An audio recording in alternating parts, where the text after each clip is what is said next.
Racing isn't easy, but experiencing it is. iRacing puts you in the driver's seat with the industry's leading sim racing game. Drive on laser scan replicas of the greatest racing circuits from around the world. Go head-to-head against other drivers chosen by skill-based matchmaking to ensure competitive racing at every level. Compete across all your favorite series. In officially licensed cars, engineered to deliver the most accurate driving experience possible.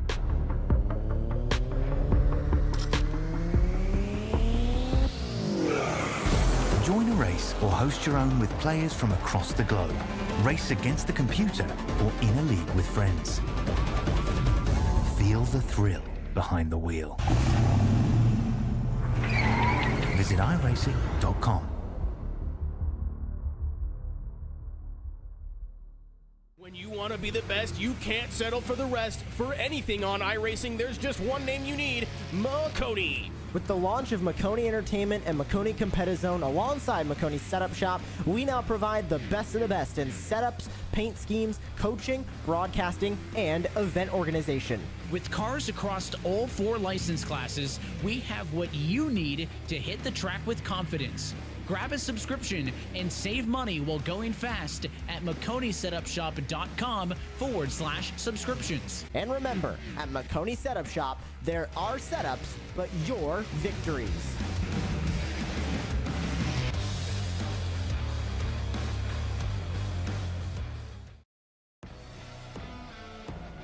Tonight, we got ourselves one hell of a race here for the full-length Cup Challenge at Texas Motor Speedway, here live on Maconi Entertainment. Ladies and gentlemen, thank you so much for tuning in. We got ourselves a good one for the Lone Star 400. We got a full field of cars in the next gens ready to get started here. My name's Kirk Mills alongside Ron Mons in the booth, and our producer Morgan Cook will be bringing the pictures to you here tonight in Texas. I gotta tell you right now, folks, this place, it is a driver's track. It is something that you need to get in a good position to be able to win. Start up front definitely helps. Ron, what are your keys for tonight at Texas? I think survival is going to be the main key. We think about this place as of recent, and we think of that dastardly bump of doom heading all through turns number 3 and 4. It's going to be pretty rough, I am sure, and these drivers going to feel the burn as we get throughout this race. You know, off the back of Talladega, I think these drivers are looking to head into this sort of spring and summer stretch of this season, get the good results, get the good runs, and just try and keep some form of momentum rolling if you've got it at your back. Well, you can see last week, Dylan Basin got his first win of the season in that 84 car on a crazy last restart, got the job done, passed Jonathan Delaney to take the win away, and that 84 gets his first win of the season. It was awesome to watch. Really crazy race. And Talladega, if you want to watch the highlights, they are available here on Maconi Entertainment's site. You can take a look at that. You can also see our team standings. Team Conti took the lead in the points there over Black Flag this week. And you can see Ryko Performance sitting there just a couple 100 points back there in 3rd place as the rest of the teams are on your screen. Now, as we get through our team standings, I do want to let you know, folks, tonight we got ourselves a doozy of a racing field. We got ourselves a bunch of cars that are fast out there right now in warm-ups. You can see our point standings. Look at our top 2. Sean Conklin, 3 wins this season. Absolutely phenomenal. And guess what, folks? He is not here this weekend. I do not see that 58, so there's a chance we get someone else to get a chance to win. He's not going to be here in Texas. We got more drivers going to be participating, but he also made the top 3 for the Coke Series, so he's going to race for Coke. And same thing with Basin, I think. Basin might have made it as well. So interesting characters. Basin, I believe, though, is here today, so Basin will have a good shot. Ron, right before we get ready to get through to our starting lineups, I want you through the starting lineup to think about which driver you think is going to be the one to try and take the checkered flag before we actually get there. But the session is loading up. We're waiting for the grid to show up, and once that grid does, we're going to show you our top qualifiers for today. It is going to be one hell of a field. A lot of cars come out here trying to do well in Texas. And Maconi Entertainment, we do all the best we can to bring you all the best action we can. And things are just about to get things, we're about to get things started. It's going to be awesome. Here we go, starting grid. We'll be loading up on your screen shortly. And none other than last week's winner looks to be on the pole. Dylan Basin is going to be starting things off in P number 1 today. Alongside him will be Nolan Hodgson in the 12 car. Still waiting on the graphic here, but once we got that up, we will go ahead and start the rest of the starting lineup here from Texas. Here we go. Starting in third tonight will be Jonathan Delaney alongside Yunsa Lim in that 67 car. Starting in fifth place tonight will be Ralph Hutchinson in the 19 alongside Lucas Hoytsma riding the Dente. Starting in seventh will be Andrew Dyson in the 41 car alongside Bobby Anderson in the 5. Starting in ninth tonight will be Alex Coffey in that 54 machine alongside Hunter Truel in the 71. Looking outside your top 10, Neil Pearson going to start this race in 11th. He'll be next to Alan Duggar in the number 10 machine. P13 will go to Paul Hill at the start of this race. He'll be joined on that 7th row by Derek Heitman in the 76 Chevy. It'll be P15 going to Corey Moore next to Cody B. Johnson starting this race in 16th place in the 08 machine. William Owens will be your 17th place starter next to Cameron Stone in the Silver Bullet, rounding out row number 9. And completing your top 20 will be Tyler W. Hunter and Billy Brickley. All right, folks, starting 21st tonight, Jedi Taylor alongside Paul Gallimore in 22nd. 23rd will be Chad Sanner alongside Johnny Avila in the 63. Starting 25th, Dustin Hall alongside Evan Mesnard in the 73, Angry Birds machine. Thomas Komacheski will start in 27th. 28th, Devin Medeiros. 29th tonight will be Stephen Williams alongside Tanner Marty in that 29 Angry Birds scheme again. And then you got Brandon Hastings starting 31st. With Jose Medina 32nd, 33rd will be Timothy Harper, and rounding out our field in the shortest field that we have this season will be the 01 of Casey Graves. Got a ways to go to get towards the front. Now you can see the cars are doubled up. We're going to have one more lap around the track before we get the green flag. Ron, at the very beginning of the starting lineup, I asked you to pick a driver who you thought was going to do the best job. I got to ask you, who's your pick for this week? See, I am going to say that it is going to be Lucas Hoytsma. We know him to be a quick driver. He's a reigning champion, for crying out loud. He is super duper quick. But throughout this season, he has been able to put in some good performances as well. We also flash our mind back about 24 hours ago here at Maconi Entertainment to the Friday Night Lights series. He was quick in that event as well, so keep an eye on him in that car. Hey, the Ride the Dente scheme, currently the reigning Cup Series winner, and also, I believe, won with Carson Osavar in the Truck Series this past weekend in real life. Absolutely. Now we got 267 laps here, folks. 80 laps to stage 1, then you got 165 for stage 2. Tire limit, we only get 8 sets. And the incident limit is way down there, 11x. Don't get in too much contact or you might strike out. You got to be very careful. So remember, this is Texas. You got no limits, no holds barred. You got to keep the car steady. You don't want to overheat the tires. This is one of those tracks that's meant for the drivers. It's not necessarily the most chaotic racetrack out there, but it is something that makes these drivers have to work hard and do everything they can to maintain track position, and that's where it makes entertainment happen.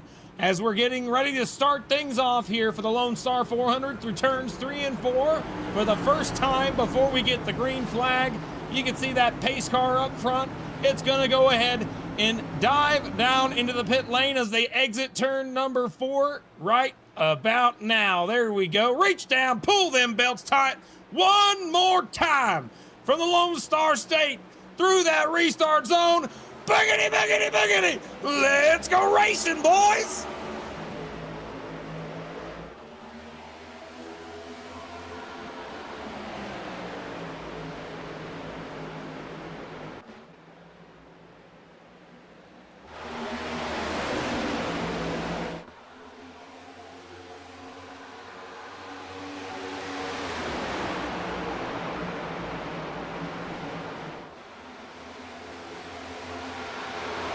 Turn number 4 for the first time today. Guess who's in the lead? Dylan Basin leads lap number 1 here. And as there is side-by-side battles back there between Lucas Hoytsma and Ralph Hutchinson for 5th. Yeah, and keeping an eye on these drivers, trying to get the moves done very early on in this race, very early on in this stage as well. Hoytsma trying to make it work. He does make it work on Ralph Hutchinson, but does not give himself a single point to rest. Now looking for the move on Yusol Lim, who the last time I covered him in this series was at Coda well earlier on in this campaign. It was real impressive in that, but now we're on an oval. Let's see what he can do. Yeah, absolutely. That 67's pretty quick. He likes those driver's tracks, and he's definitely going to be trying to maintain a good position here. But what I'm noticing right off the bat, everybody getting single filed out throughout the entire field. Very rarely do you see any side-by-side this time by. I don't see any at all. You can look throughout the rest of the field, and there's going to be some drivers choosing to run different lanes, but I don't recommend it right now unless you are absolutely trying to make as many passes as you can. Going from the back to the front, you can see a side-by-side battle right here. Johnny Avila alongside Thomas Kulmacheski in that 88 car. He looks like the Villa's going to take the advantage, as just in front of this, Cody B. Johnson trying to make a move on the outside of Chad Sanner. And Chad Sanner's having a good start to today, still running in a pretty decent position for where he qualified. And I know still seeing these battles go on, but they're definitely sporadic throughout the field. I think the way that I can sum it up for these drivers is they know that this is a driver's track. Whenever we say a driver's track here on the broadcast booth, we're really saying that this track will bite your head off if you look at the wrong way. So these drivers just want to work themselves up to it right now. They're trying to settle into the groove, start to relax, and get used to running around this track. Even though it is a very typical configuration, the regular intermediate, it is far from it. The banks, the way the track is, the bumps as well. This is a somewhat old surface too, so there's a lot of stuff that these drivers have to worry about as side-by-side racing right now for 6th and 7th between Alex Coffey and Ralph Hutchinson. Yep, 6th and 7th. Getting a kick out of that one. The 54 car went in there and sent it down into turn 3 around the outside of Hutchinson, and it took about a lap, but he got the job done. Now he has his sights set on Junson Lim. He's looking to the outside again, just like he did before. He shot to the outside line. That 54 car is on rails, trying to burn the tires up, get as much spaces as he can. He's moving up now to the 5th place spot as he passes Junson Lim. And the top grouping of cars, Basin and Hodgson, those are 2 Ryko machines up front, and they are in control of this thing. Right behind them, you got the 6 car Jonathan Delaney, always fast, used to run in the Cup Series, has a good shot here this weekend to try and get a win as well. But then, of course, you're looking further back in the field back here. You can see Tyler Hunter and Jedi Taylor side by side. That 48 EPI car hasn't really had speed most of the year, but there are moments of excellence out of that 48 car I've seen throughout the year. And I like that car's paint scheme and the driver. Oh, look at Jedi getting way up out of the groove.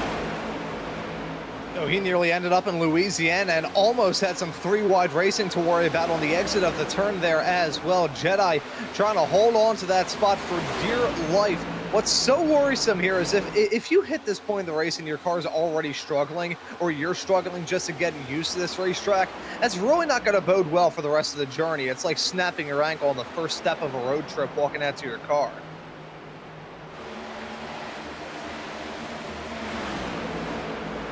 Oh man, I just love the sound of these engines, man. You can just hear them going around. It's something that I love waiting to actually see.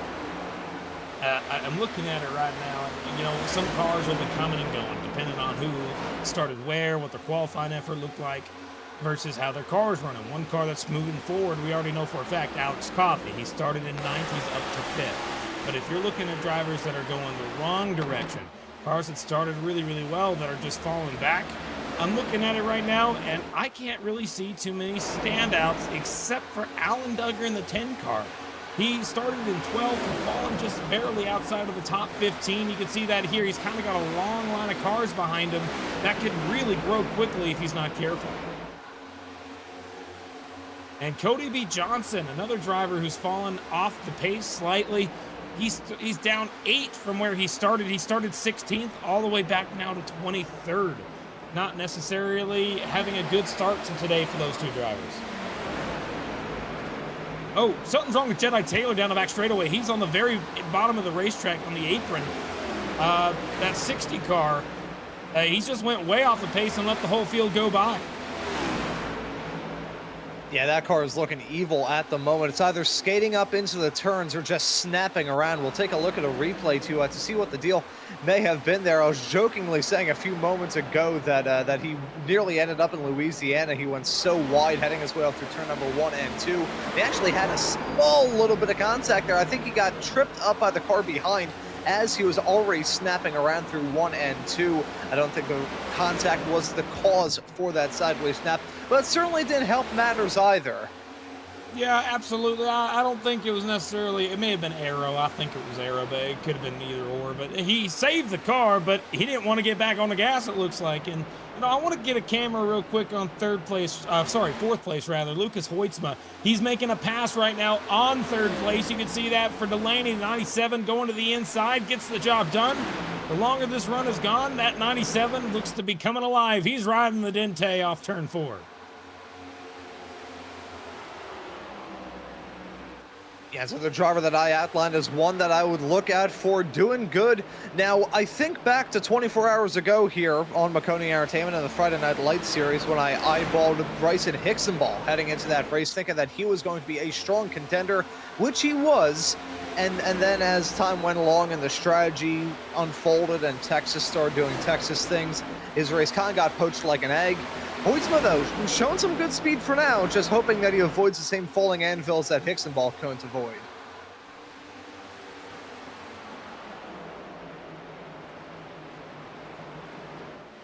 You know, I just now noticed a change up towards the front, though. Second place, that 12 car, Nolan Hodgson in turn 1 and 2. He ran a slightly higher line than the leader did, and which is a little odd. You can see Hoytsma doing that right now just behind him. Let's see how he does turn 1 and 2 for Hodgson if he chooses to go up to the top again. You're going to watch him follow in behind the leader to get as much draft as he can. And does he go up higher this time? Not this, oh, maybe slightly. He is definitely up higher on the racetrack, about a lane up for Nolan Hodgson, trying something different to try and chase down the leader. But that 97 of Lucas Hoytsma, he's on his tail. He's going to be there in no time. I think that 97 might have a long run car underneath him.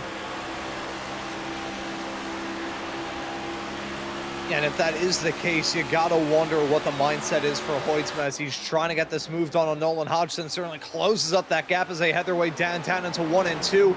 This track can get a little bit wild. It is a Lone Star State. It is gonna get crazy. But if Hoytsma has a quick car, even now, I think that's a real eerie sign for the driver that he's competing with. Dylan Bassett looking to hold on to that lead, maybe just cling on to it for dear life at the moment. We think about the season that Dylan Bassett has had to this point in that number 84 car Basin. The campaign that he has had, currently 6th place in the points for Dylan Basin. 1 win already, 130 points above that cutoff line, and I think he has a real good shot to make up some ground. However, you think about the battle that may go down between those two, Hoytsma is directly in front of him in the points. Yeah, you could say that, but right now that 97 car is on a mission. That car has been on rails the last 3 laps. He's got past the 12 car, and he has closed the gap so fast to the back bumper of Basin, and he's going to be able to try and make that pass. Look at him. He's on the back bumper. He's looking for a spot. He gives him the shot on the back bumper, saying, hey, buddy, guess what? I got a fast car this week. I'm going to be competing with you. And he goes way up the racetrack in 1 and 2. He's going to carry a lot of momentum for the exit. Where's he going to do with it? He goes to the outside, and he's going to try and make the outside line work for a pass. And new leader, ladies and gentlemen, Lucas Hoytsma, going around the outside. Is going to try and carry the momentum off turn 4. And to start lap 20, new leader Lucas Hoytsma rides the Dente into first place. Yeah, and getting moves like done around the outside here at Texas early on in this race just shows you the kind of speed that's coming out of that number 97 at the moment. Not done with the side-by-side battling, though. Up towards the front, there's Ralph Hutchinson, who's currently all over with Jonathan Delaney. Side-by-side racing as they headed their way through 1 and 2. Delaney holds on to 5th for now.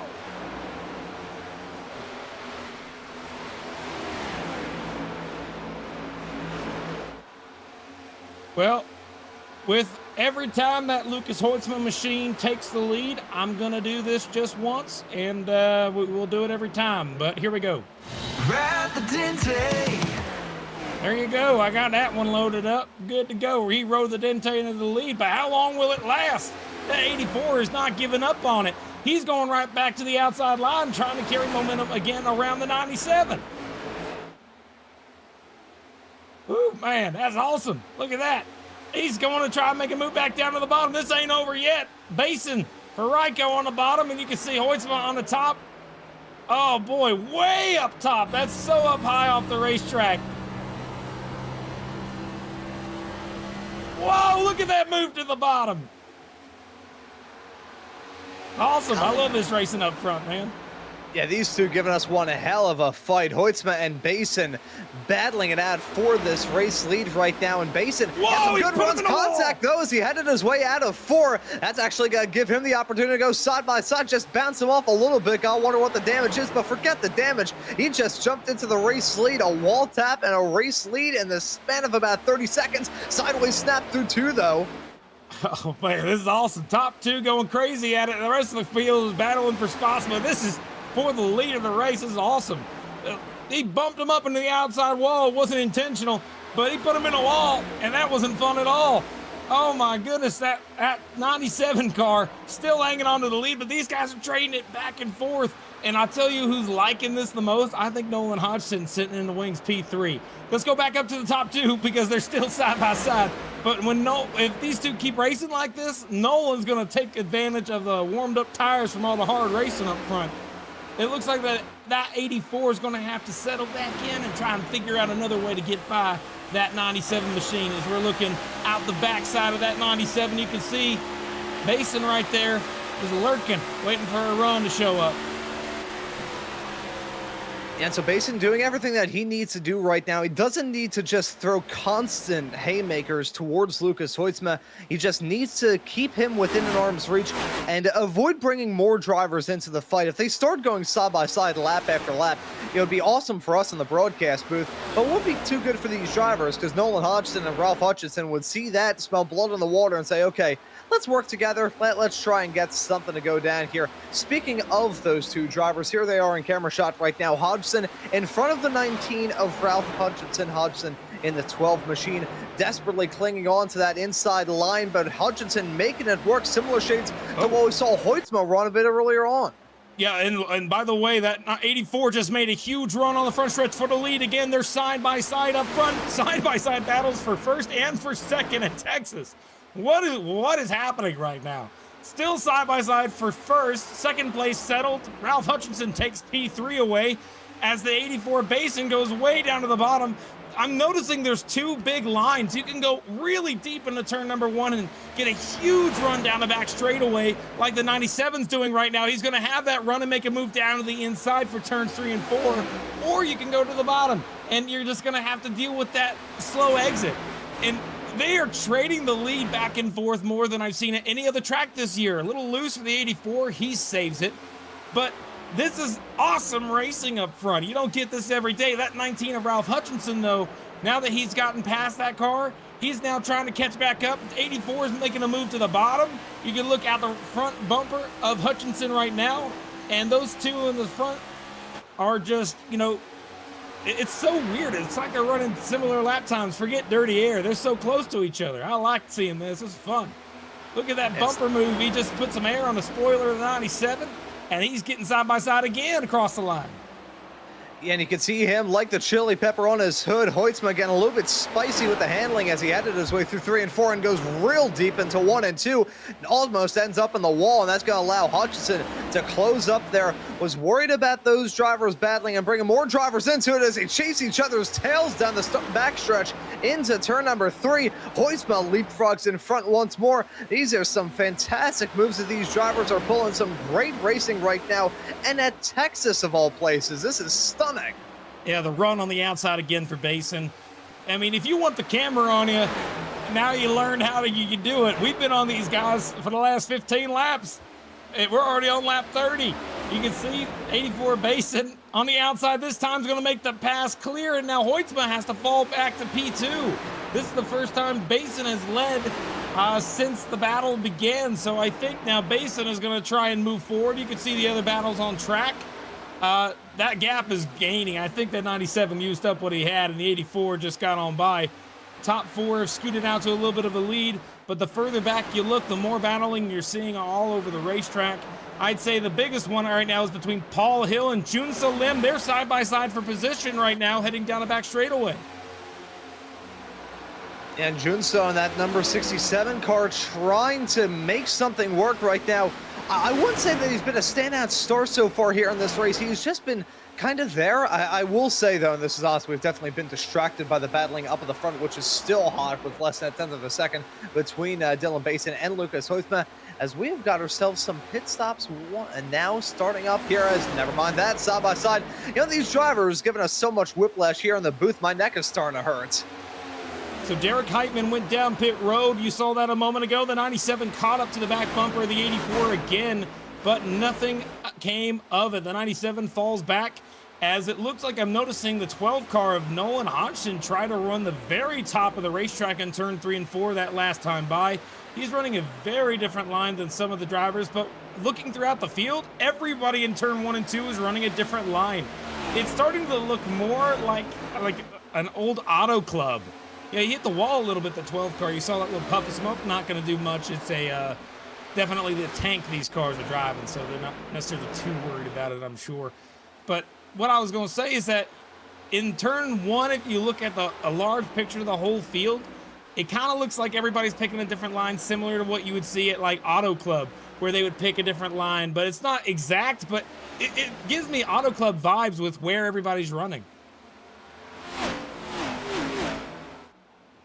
And, you know, there is that sort of feeling about it as well. This is a track that has had some checkered history and some expansive history at that. And certainly in the NASCAR world, as Ralph Hutchinson just got a move put on Lucas Hoytsma. Where did that come from? Well, we can't say we're too surprised. He's been consistently there, but now Hutchinson bringing a bit of heat to jump his way up in a second. Yeah, dude, what a move. That 97's fallen off the pace ever since he battled real hard with the lead. That 97 just hasn't had the pace. He's fallen off, and now that 19 of Ralph Hutchinson moves up to P2. 12 car Nolan Hodgson's running P4 right now, looking to the outside, trying to get that spot back. And Bason's running away with this. He's now extended that lead, which was just 5 laps ago side by side, now to over a second and 2/10. So that 84 must have been playing a little bit with that 97, but look at where he's running all the way up against the outside wall.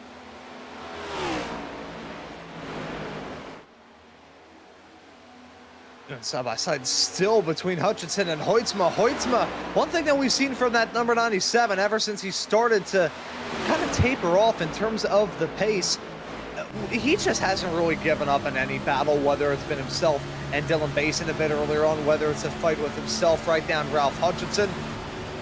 It has just been a consistent fight, and now Nolan Hodgson looking to stick his nose into this as well in that number 12 car. Now, Kirk, you mentioned this a few broadcasts ago that we were doing here with this series. The run that Nolan Hodgson has had so far this season and his time here in the full-length challenge world, really good storyline to follow coming out of that 12 car. Still side by side for third place on the outside of Hutchinson, trying to get his third place spot back. Man, but the thing is that's so wild is the leader's running the Darlington line. If we go up to the leader for a second, as these guys are 3 wide, hold on, we'll stay back on the 3 wide. Let's go back. Here we go. Sorry about that. 3 wide for second place. Nolan Hodgson in the middle didn't have to back out of it. Hoytsma's going to hang on to the spot as they single file out after that. But these guys are spreading out so much. And the leader is running right up on the outside wall. There's so many lines you could choose to run into turn 1. Watch that 84. He's going to choose to go way up to the top. He's right up on the outside wall. This used to be no-go zone. You couldn't go anywhere near the top line. But right now, that 84 is making it work, and he's scooting away almost down to a 2-second lead over second place. As you can see a little bit behind these racers as well, some battling going on involving Jonathan Delaney now side by side between Hoytsma and Hodgson. Again, Hoytsma not giving up in these battles. He knows the kind of car that he has. He's not peaking in the pace right now, but he's still certainly fast, running in second and desperately clinging on for that spot as another series of stops. I think there may have been a Code Brown moment to come with it. Timothy Harper now down in pit lane. You can see some drivers scrambling a little bit farther up the road as they headed their way into the quad oval. Side by side still, Hoytsma and Hodgson. Hodgson finally backs out of it in that 12 machine. Hoytsma not yielding. got to tell you, I've watched this entire field going into turn number 1, and the only driver who's going as high as the 84 is the 84. He's the only one going way up to the wall. Everybody else is not even close to his line. And this time he chose to go a little bit lower, but he ran the highest line out of the whole field, and he was running so much faster than the rest of the field. And the further back you go, still side by side for second, Nolan Hodgson and Hoytsma. This time Hodgson's probably going to make that pass work on the outside line on the exit of turn 4. That momentum will carry, and it will send that 12 car to the lead as we got the 19 car of Ralph Hutchinson on pit road. From 4th place, window is open, pit road, green flag pit stops happening right now. But remember, folks, they need to make it for the stage length to lap 80. So this is the halfway, a little over halfway, exactly when you'd expect to see cars come down pit road. More and more will choose to do so the longer we go. And we already saw a few drivers come down pit lane, but the first real breakaway from your top pack, will we see any more? I think we will in the form of the number 97, Lucas Hoytsma, slowing down into pit lane in that number 97 car. So the Dente coming in for a quick little change as once again, seeing that number 84 run that such a peculiar line heading through there. You know, for a while, the upper groove of this track here at Texas was stained with PJ1. I believe it still is to some degree, but I guess here in the sim it can work out well. Usually in real life it's a slip and slide, but these drivers finding an incredible amount of speed, ripping up on that top side. Gotta tell you, man, that marketing campaign for that 97, by the way, that marketing campaign is the single best campaign I think I've ever seen in the NASCAR world with the Ride the Dente Jazz. So, man, it's so good. See, I have an idea real quick. Yeah, you know, it reminds me of like those old Napa commercials, man. The Napa know-how, Jazz, it kind of got stuck in your head and it never really leaves. You See, know? I've got an odd idea to hop in my head. You know the Oscar Mayer Wienermobile? I think Chili's needs to make their own version of that with the chili pepper, called the Dente. Oh, that's actually not a bad idea, Ron. I like that idea. That's cool. See, sometimes my singular brain cell could put 2 and 2 together and not get fish. Okay, that was interesting. Yeah, oh my God. Well, I can tell you right now, we got that leader, by the way, choosing to stay out even longer. He has not chose to come down pit road at all. He's extended his lead now to a little over 3.5 seconds now. Over second place, Nolan Hodgson, who's on pit road. Luke lost some time. Junsa Lim got by the 12 car, and that 67 is now running P2. Junsa Lim moves up a spot, and he's running way faster, trying to chase down the leader. And I'm looking at turns 3 and 4, and that 84 still has not come down pit road yet, still staying out on the racetrack. That 67 is staying out, but the 12 car, Nolan Hodgson P3, is coming down pit road this time. And I think that 67 car of Lim is coming alive as this stint grows longer. We were thinking that 97 of Hoytsma was maybe going to be the car to beat, but it looks like that 67, at least in terms of the long run, may have something to contend with here, although he is mega sideways. Couple of snaps as he headed his way through turn number 1 and 2. Would not be shocked if he decides to come down pit lane. That 67 car looking evil currently. Staying out for one more lap is Dylan Basson, and coming down pit lane will be the 67 of Lim. Yep, that 67 coming down pit road, that's going to change the whole landscape. But the leader staying out as long as he is only a benefit to the leader right now. You normally stay out as long as you humanly can, so that way you get the best tire advantage on the long run. That 84 is doing exactly that. He's going to get passed by a lap car here. Chad Sanner on the bottom of the racetrack as the 84 continues to stay on the racetrack. Not very many cars have done that. You can see right now that looking at this, the cars that are actually out on the racetrack, Alex Coffey and Derek Heitman will eventually be the cars leading this little group once the 84 comes down.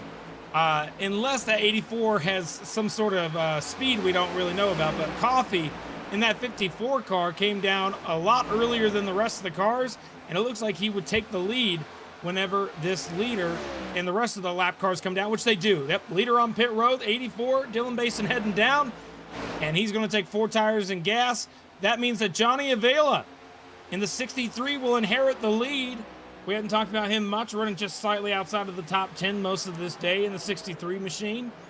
staying out longer than the leader. Cameron Stone just behind him in the 57 car, another car we talked about very little. Silver Bullet was the last I heard his car being mentioned. 57 machine. These guys are going to have to come back down pit road here very soon. Yeah, and Dirt in the YouTube chat a little bit earlier on in this broadcast saying that that 57 was quick. So we have to take his word for it. So Cameron Stone currently running second. Granted, we're in the middle of a pit cycle, but P2 is still P2. That's what matters at the end of the day. Basin now out of pit lane. You got to consider with Basin what you've got to do here in this race. It's such a trope for us to say here on these broadcasts. It's a dead horse that's been beaten so many times, but you got to execute on pit lane. It's always an awkward approach on pit entry here in these intermediates. As you can see that a little bit of there right behind as Cameron Stone checking up a little bit as he headed his way through the turn. You can see right behind that was a 12. That wasn't even him coming down pit lane. It was just a true pace differential. But I think back to 2020 and the rather infamous moment that Quinn Half had here entering the pits. You got to hit your marks on pit lane and not get caught up in any other people's mess, either yourself coming down pit lane or people coming down pit lane around you. The pit lane can be lethal here in Texas, among many other things with this track, if we're being honest. Down goes Avila down to the pit road, and the 57 looks like he's going to stay out and try to lead a lap. But the leaders, as they stay out, let's go ahead and talk about the battle for the eventual lead. Ralph Hutchinson just got around, let me try that again. Alex Coffey will inherit the lead. Ralph Hutchinson got around Lucas Hoitzman and is trying to chase down Alex Coffey for position. Dylan Basin, though, with the freshest tires, is just about a half second further back, and he is passing multiple cars on his way to try and take his lead back.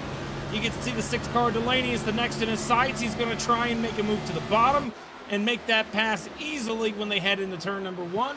And then after that, he's got the one, I believe that's Derek Heitman, Hoitzma, Hutchinson, and then he will reach Coffey. That is the roadmap for that 84 to try and get back to the lead. And he's making quick work of these guys. 2 cars in less than 2 laps.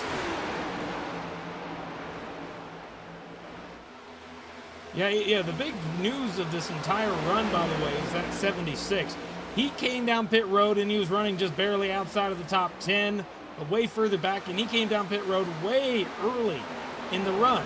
And because of that, he ended up going down and early getting fresh tires, making up a huge advantage, but now the disadvantage begins. He's only going to lose ground. He can't gain anything anymore. He's used all that ground up, and it's not going to work for him for long as the 84 has caught to the back bumper of Hoitzma. And here they come again. Where have we seen this play out before? The battle going on once more. Hey, I'm a code and I don't know. It's side-by-side racing. Maybe gonna flare up between these drivers as the 97 still ripping on the bottom. The 84 still ripping it on the top side. And that was some pretty even keel driving there. Just gets the move done. No harm, no foul. That 84 car, that top side is so unconventional. It works out fantastically. That is absolutely incredible. As he gets another move done here on Ralph Hutchinson. Dylan Basin at the moment is making these moves up as if these drivers are standing still. Cameron Stone just recently come down pit lane. Dustin Hall inherits the lead. Cody B. Johnson sitting about 2 seconds back, and then 16 seconds back is going to be the battle for the eventual lead. You can see Alex Coffey leading right now, looking on board with him out the back bumper at Dylan Basin, who is going to try and take the lead back once everything cycles out. We are on lap 58 when they cross the stripe, and that 84 with the fresh tires, once he gets by, he has nobody to contend with him. He goes way up to the super outside line. Alex Coffey there on the bottom, and that 84 is going to try and carry the momentum on the top, and it looks like he's going to have that momentum. He's going to make the pass halfway down the back straightaway before they even get to the corner. 84 going to end up being the new leader after Dustin Hall and Cody B. Johnson head down pit road. You see how slow they're going compared to the cars on fresh tires, but that one car staying out way long. He might lose a lap if he's not careful. The rest of the field is already starting to fall back a little bit. Same with Cody B. Johnson. As you can see, the 73 very slow. Mesnard, problem with the right front of Evan Mesnard. Something happened to the 73 machine. What happened here? Oh, a crash on the racetrack involving 2 of I think they were teammates. You can see this week they're driving Angry Bird paint schemes. That entire team. It's the 73 there, and who is that right in front of them? That is Tanner Marty, both teammates. Heading down the back straightaway. Oh, got the... Oh, that's Cameron Stone in the 57 up in front of them. I think that's where the wreck's going to start up here. You got a lot faster car in the 57. Oh, that 29 was loose, overdone it. And wow, both Lunar Esport cars going up into the outside wall, collecting damage and killing the cars. That will do it for him. Unfortunate to see for Mesnard and for Marty. Yeah, I was going to say the hit to the outside wall for Tanner Marty was pretty much as bad of a hit as you could have here at Texas. It was pretty much a square on the side. That was a sour impact there. There's some battling going on right now here on the track. This Ralph Hutchinson and Alex Coffey battling this for P4 on the road right now. What would shake out to be second once the pit stops are done here. Coffey having some fight back. I haven't talked about that number 54 car too much, but bringing the heat right now side by side with the 19. Ralph Hutchinson's using that bottom lane trying to go around, but the outside low momentum here on the exit of turn 2 is going to keep them side by side down the back. And Lucas, oh, something's wrong with Casey Graves here. You can see some damage for the 01. He started dead last today. Something happened to that 01. Let's take a look and see what may have caused this accident here. Loose on the exit of turn 2, and oh man, heavy wall contact. Oh, he also got hit with Thomas Kulmacheski as well. No caution, but the right front is broken on the 01.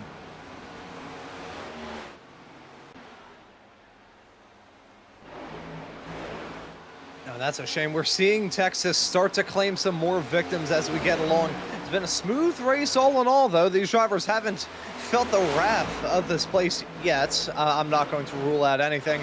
Now you can see the 97 of Hoisma looking to stick his nose into this battle here once again with himself in the 19 of Ralph Hutchinson.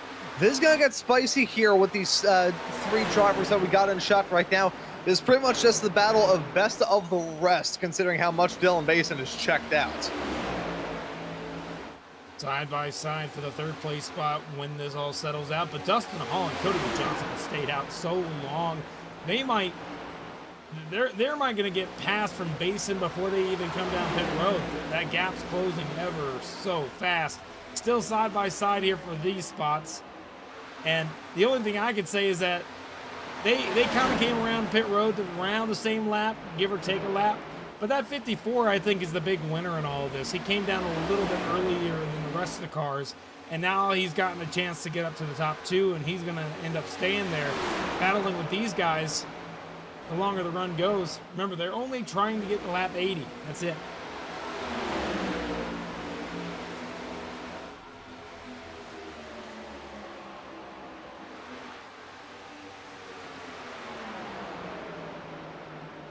Yeah, so manageable target for these drivers right now as they're still fanning out to their own battles. Here's one for the lead. These two drivers staying out there on the racetrack, Dustin Hall and Cody B. Johnson. Hall slows the heads his way through turn number 3 and 4. There's a pit stop for sure, and yes, it is. Pulls down to the apron. That's going to give Cody B. Johnson an uncontested race lead for now. But look at Dylan Basin. He's only 3 seconds back here. This strategy call of these drivers hasn't worked out too well. Is hearing a problem for Dustin Hall down in pit lane. Is there some sort of black flag for him? A meatball flag, it may be for a blown tire. It is a rare blown tire. It doesn't happen very often, but it does when you run as long as he did. Maybe the one car might be in danger. As you can see right now, this 3-car battle still raging on. This is one hell of a battle for what will eventually be P2, right now P3. Between 3 cars, Alex Coffey's fallen back to 5th place now, but still side by side with Hoitzma there. These guys are kind of in an odd position, though, if we're talking about the win of the race. They do not need to be super racy in terms of, you know, if I get past right now, I'm going to lose this race because of it. We're in the middle of the first stage right now. This is mostly for stage points. That's what they're all racing for, trying to get any extra points they can to try and better their chances at winning the championship at the end of the season. You're looking at last year's champion right there in the 97. He won last year, winning the championship in the old format. That is good riddance, good gone, bye-bye, don't need to worry about it. Chase is back, and that 97 has got to try and win it a different way. New leader on actual tires. This time, Cody B. Johnson stayed out so long, the leader caught up to him on fresh tires.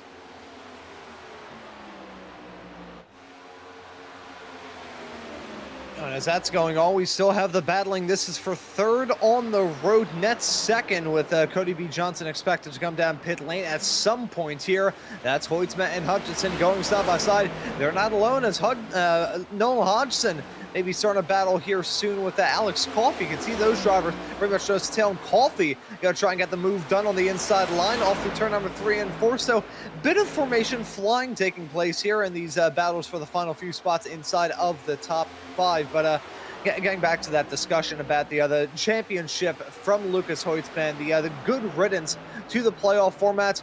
Two things I've been so happy to say goodbye to: my 8th grade science teacher and the playoff format.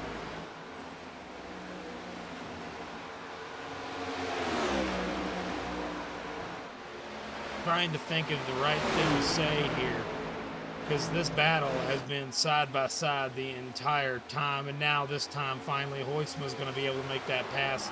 Now the 19 of Hutchinson's going to have to try and reset it up. You can see the 19 trying to super high line. He's going to carry that momentum, and it's only going to help him as they're actually closing in on P2. Cody B. Johnson there. Yeah, it looks like that they have settled out here for the top 5, I think. I'm saying that now and watch everything change. But the biggest stories here are drivers that were involved in some incidents that lost a lap. Thomas Kumacheski has gone a lap down. William Owens, Dustin Hall. All 3 of them, including Dustin Hall, who came down pit road very, very late, end up going a lap down. You can see a side-by-side battle there between Billy Brickley in the 00 car.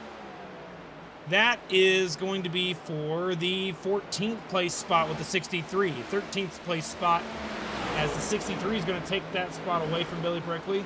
Last week, who had a great week all the way up until he was involved in the big one at Talladega, took out that 00, and, you know, it was unfortunate. He had a great run going for that team. Yeah, real good running, but I think in this race, it's odd to say, considering it was just 1 week ago. I don't think these drivers are thinking too much about Talladega, just because it is such a long period of time before we have another plate race here. I mean, we won't be heading back to another plate track until Atlanta, way in the summer. That'll be exactly 1 week after America's 250th on July the 11th. So a long time until these drivers have another plate race. We've got a lot of racing between then and now, though. Of course, Watkins Glen next time out. The All-Star race, which thank God will not be at Dover, I believe. FLCC 600, that's going to be a fun one. I remember covering that all the way through into the wee hours of the morning last year. That was a fantastic race. Nashville, we've got a lot of intermediates, so these drivers can't focus too much about the past. You need to focus on the present, because there's so many intermediates and quote-unquote regular racetracks coming up ahead. This is a real telltale sign as to how the rest of this campaign in the regular season will probably go for these drivers and teams. Well, I do want to correct you on one bit of information. They are going to be running the All-Star race in Dover this year. It looks like it's going to be 250 laps. It's going to have no stages. 60-car field is allowed to come and race. They will have 10+% horsepower and minus 110 pounds in weight. These cars are going to be rocket ships when they run. See, the that's how All-Star you do races it. here. I think I mean, I hope to God it's good, but if I have my doubts. It's Dover. I mean, it's Dover, man. It's hard to make an all-star in Dover, Delaware. You know what I mean? This is a southern NASCAR sport. You know, I say this as somebody who has been to Delaware and has, I wasn't too far away from there earlier on today. Nearly ended up in the state, having to drive to a family event. It is truly the state of all time, and that is truly the racetrack of all time. That's the way you make racing good, though, there, as we see side-by-side battling going on right now. This is Junsa Lim as well as Jonathan Delaney battling right now for 6th in this race. Delaney nearly runs it up against the wall as he headed his way through the turn, and now got to keep that momentum rolling. That's why the top side works. You just turn your car into a rocket ship, that drag down run into 3 and 4. Awesome battling still going on. Delaney with that inside approach. Stall out on the momentum. We'll see what happens as they head their way into one. Delaney may be forced to stick it onto that bottom side. Let's see what he does on corner entry. Runs it a little bit away from that apron. Goes just a little bit north of that white line and is not able to hold on to that spot. So Junsun Lim getting that move done to jump his way up into 6th. Guys, I gotta tell you, Cody B. Johnson has refused to come down pit road, and we're coming down to get one more lap to go in the stage. You know, I think this was the team that stayed out and did a fuel strategy early in the race a couple races ago and got a stage win in Kansas. And he's doing the same thing again. This time it's gonna probably, if he's able to make it work, he won't get any stage points. He will end up finishing at 13th, but he'll be in a better spot than he was before, as Basin comes out of turn number 4 to get one more lap to go on the stage. Basin dominant most of the run after the pit stop, but prior he had some great racing between himself and Lucas Hoytsma, who is now 4 seconds behind this 84 machine. A good reason why this car is going to be, oh, look out, Pearson, look out, everybody, don't hit Pearson, look out, car sitting in the middle of the racetrack. Caution's going to come out, and that will be the stage. What happened to Neil Pearson? Dustin Hall. Right behind him. Sorry, that you can see Heitman and Hall there. Heitman on the back bumper, the 62, got on the back bumper, got him loose. Save it, got on the brakes, look out, did he hit anything? He didn't hit anything, he had a caution, but he never got hit, no contact, you don't do that every day, wrecking on the front stretch. Holy cow. You know, the thing is that we kind of have a running gag with the 62 right now in the chat, because he normally spins out. He's had a bad habit where at the racetracks, he'd spin out facing the inside wall. And the problem is this time I can't use that because he didn't spin. He just locked him down. Good job, man. Hopefully I don't have to get any screenshots. You can see your stage 1 results on your screen right there. Basin, Hoytsma, Hodgson, Hutchinson, Coffey, Delaney, Lim, Heitman, Harper, and Hill round out your 10 total finishers. 15 seconds divided between them. Caution came out on the very last lap.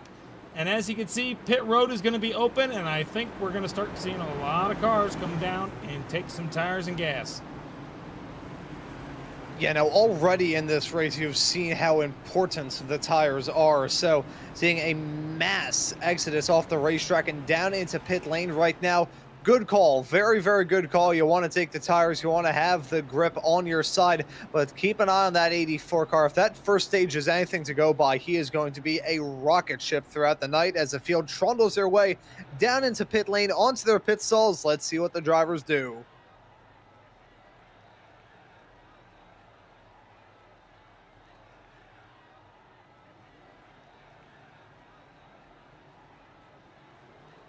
Looks like not much will change up front. Basin's going to take over it, and the 97 will move into P2.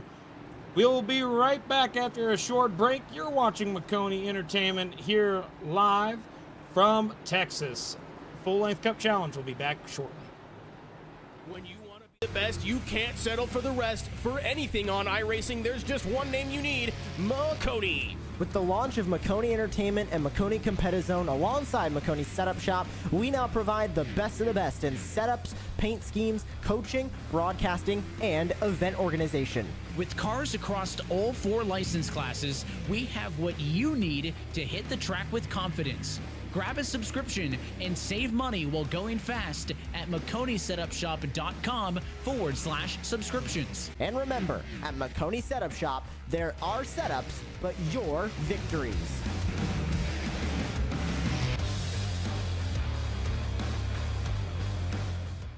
Racing isn't easy, but experiencing it is.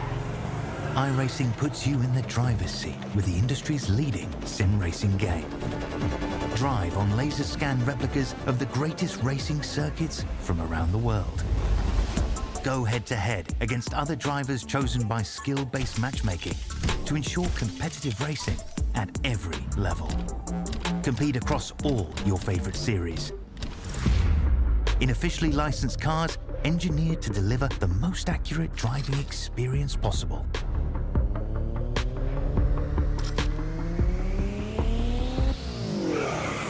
Join a race or host your own with players from across the globe. Race against the computer or in a league with friends. Feel the thrill behind the wheel. Visit iRacing.com.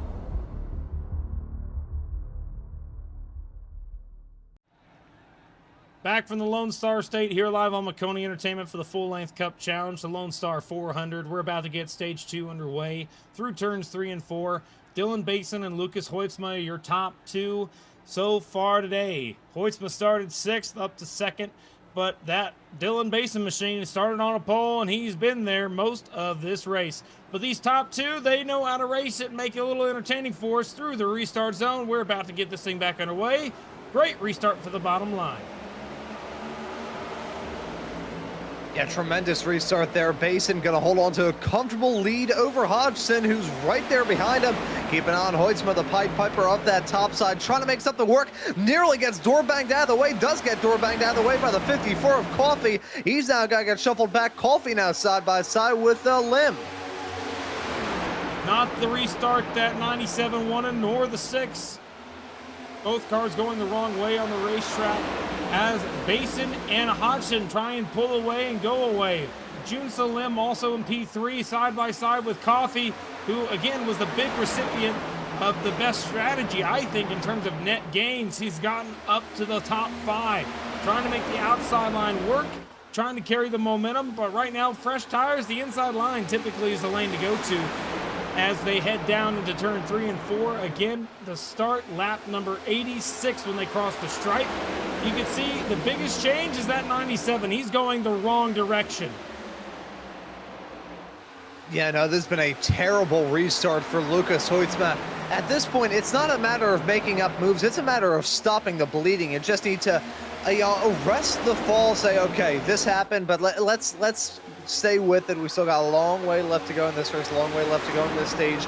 Don't need to freak out over a big loss of spots at the start of this stage. There's still a lot of time left to rock and roll there. You can see stage 2 break coming at the end of lap 165. So still a lot of time, and we know this number 97 car, a bit of a slow burner. We saw this in the opening stage.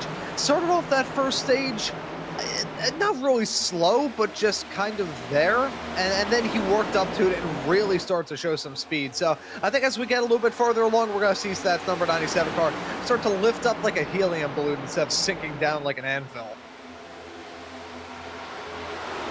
Hutchinson's going to be able to make the outside line pass, move up to 4th. You can see single file for most of the top spots after that. Avila, though, making a move, trying to go to the outside of Junso Lim. As the rest of the field is really kind of starting to settle in a little bit the longer we go here on lap 88, going to 89 when they cross the stripe next time by. What I can tell you is, folks, oh my goodness gracious, look at that 3-wide move from these guys.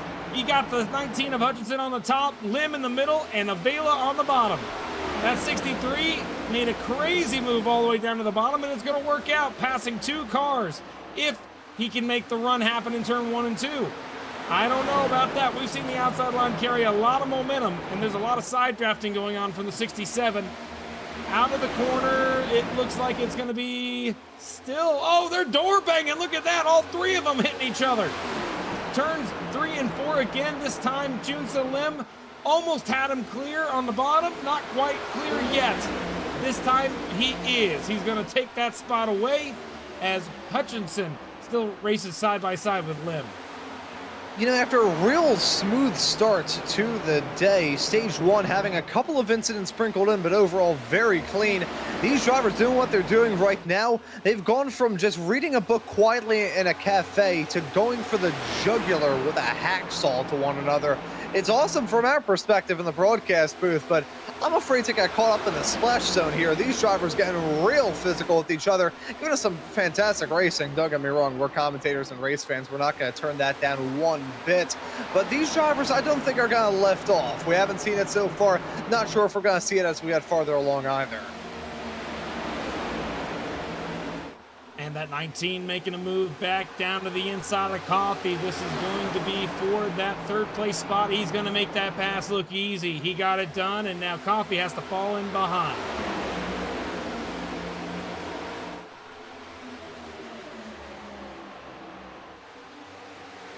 Look at that little train there. It's just a gaggle of cars. That battle, bit of a break in the road. Look at Basin and Hodgson farther up in the pack. Now 0.7 of a second between second and third. And that gap is starting to extend, though. You can see the top two have really stretched it out a lot as third place finally got clear of Coffee, and now he's trying to chase them all back down.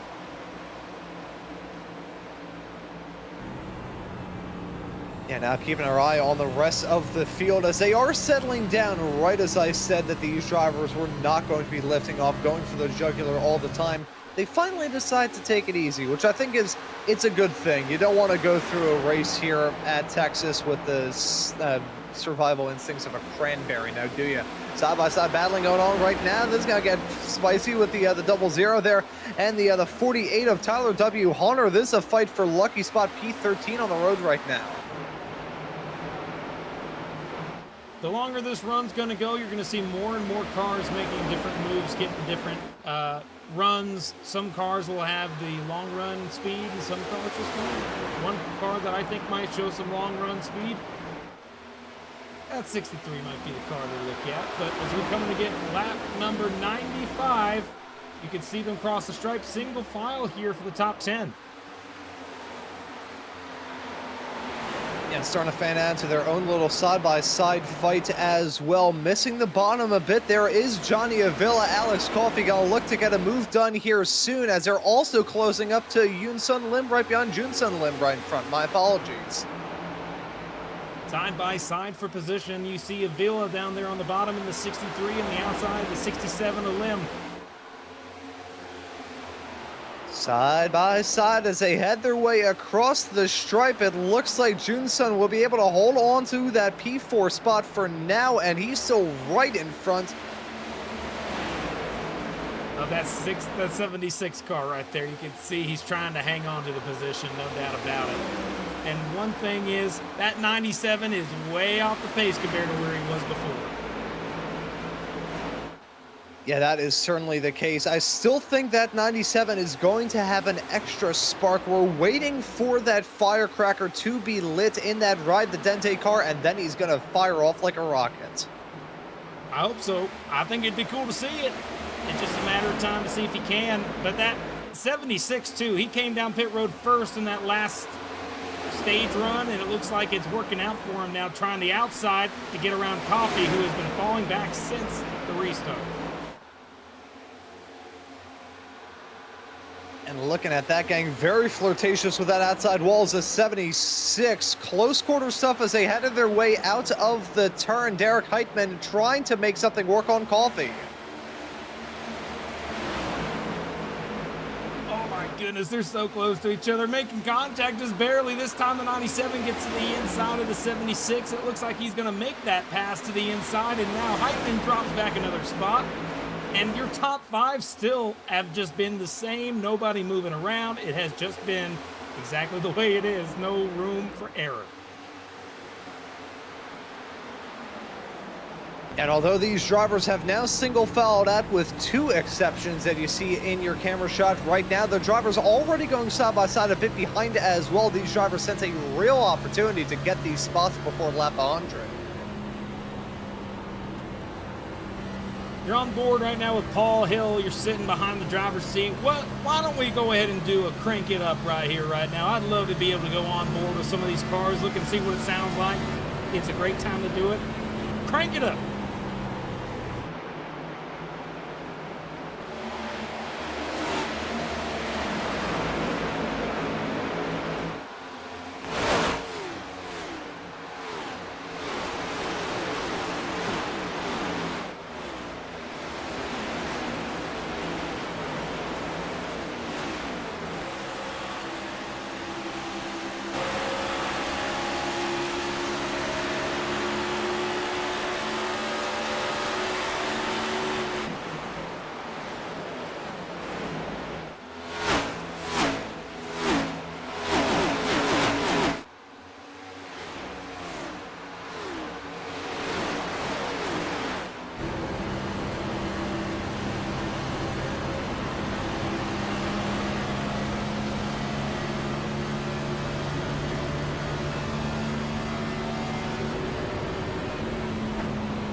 in a couple of breaths just to wrap up? Yep, you're good. Yep, you're ready. All right, we are now back. You can see right now that 6-car Delaney is sitting right now in a position where he necessarily doesn't like to be. He's currently a little bit further back in the field, back behind a lot of the cars. He hasn't really been much of a factor today, sitting P11 right now. Yeah, but these drivers still have a whole lot of time left. We talked about the stage break coming until lap 185. We have a real long time left. These drivers still have the opportunity to make up a boatload of time and settle into a groove once more.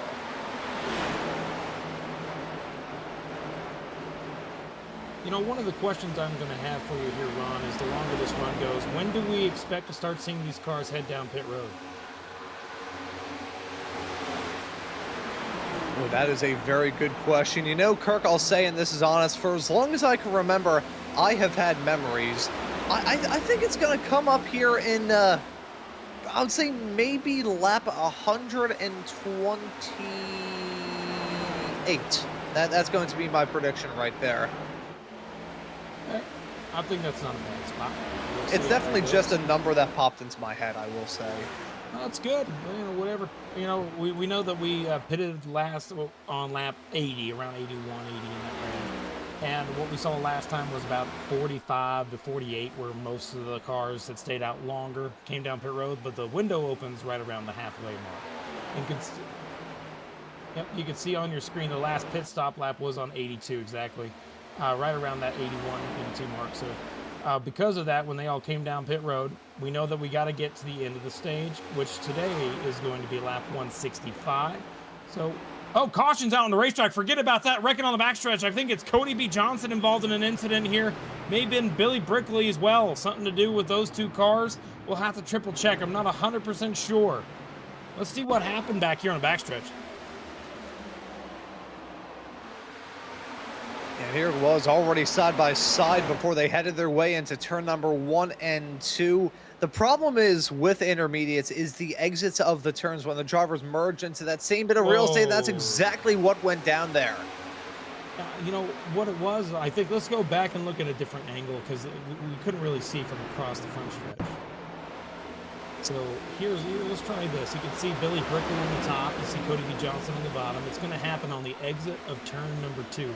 What I think happens here is the 08 comes up and thinks he's going to clear the 00 and isn't, or the 00 comes down. Those are the two options of how this could turn out. Yep. It is definitely not clear.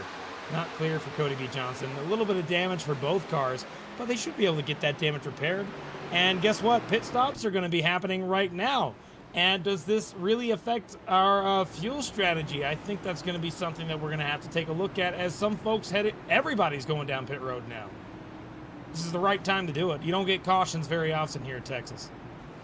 Yeah, even though it can get a little bit chaotic, it's odd here in Texas. It is a racetrack of extremes. It is either very settled, very relaxed, or very wild. There's kind of no in between. So these drivers sensing the opportunity with this yellow to come down pit lane, relax, take it easy, enjoy a quick little break, get some fuel and tires, and they're going to be able to enjoy it. Will anybody risk it for the biscuit or Trisca if they're feeling the low-calorie option and go for 2?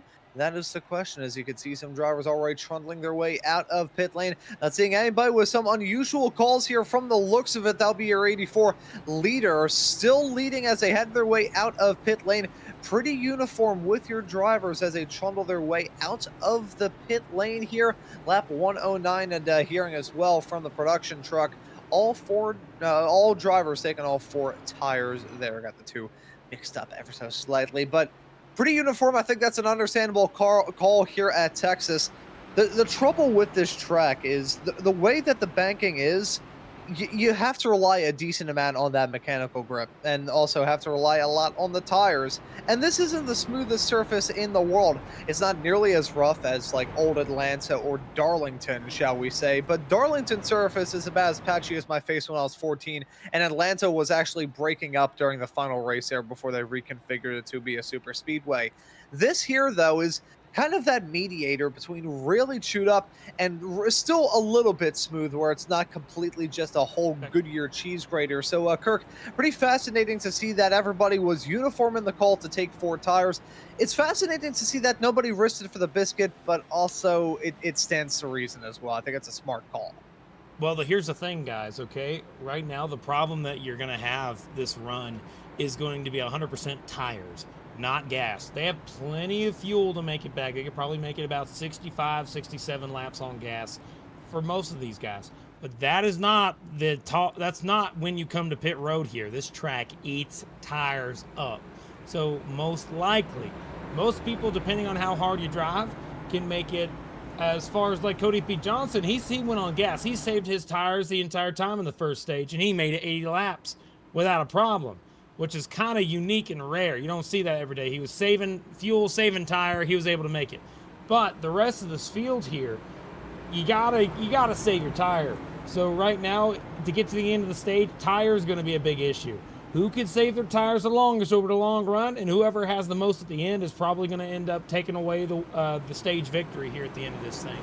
Heading through turns 3 and 4, you see Basin on the bottom, Hodgson on the top, the same way it's been most of this race.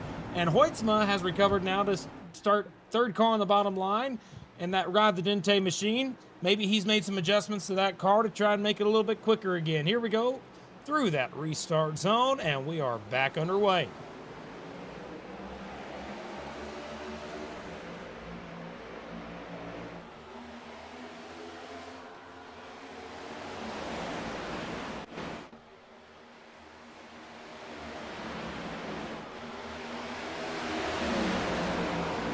Side by side for second. Look at this here, Ron. You got Hutchinson on the bottom. Yeah, so Ralph Hutchinson, a driver who's been consistently quick throughout the night, once again proving that he's a race car and a race driver to contend with. P2 at the moment for him. Let's see if he can maybe mount a charge. It's a matter of time. Top 5 have single filed out now, as it looks like not quite. Avila's trying to make the outside line work, but not enough. 6th place side by side. You can see Heitman now moving up towards the top grouping of the top 10.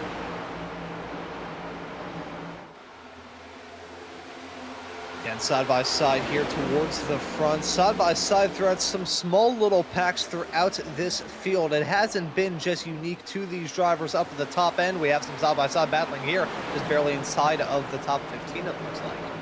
Yeah, you can see that. That's Harper there on the outside, along with the 71 Truel. Truel's not having necessarily the best day of his career here, but that 48 car to his inside might be having a decent day, it looks like, almost cracking into the top 10 here if he's able to continue the momentum.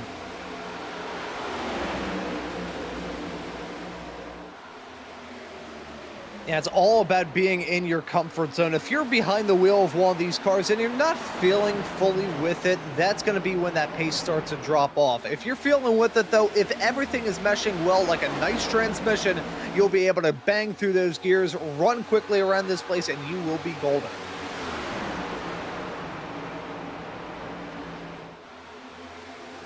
Side by side still for that spot for 11th place, it looks like. You can see Paul Hill in front of this.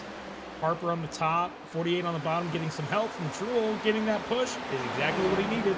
48 moves up to 11th.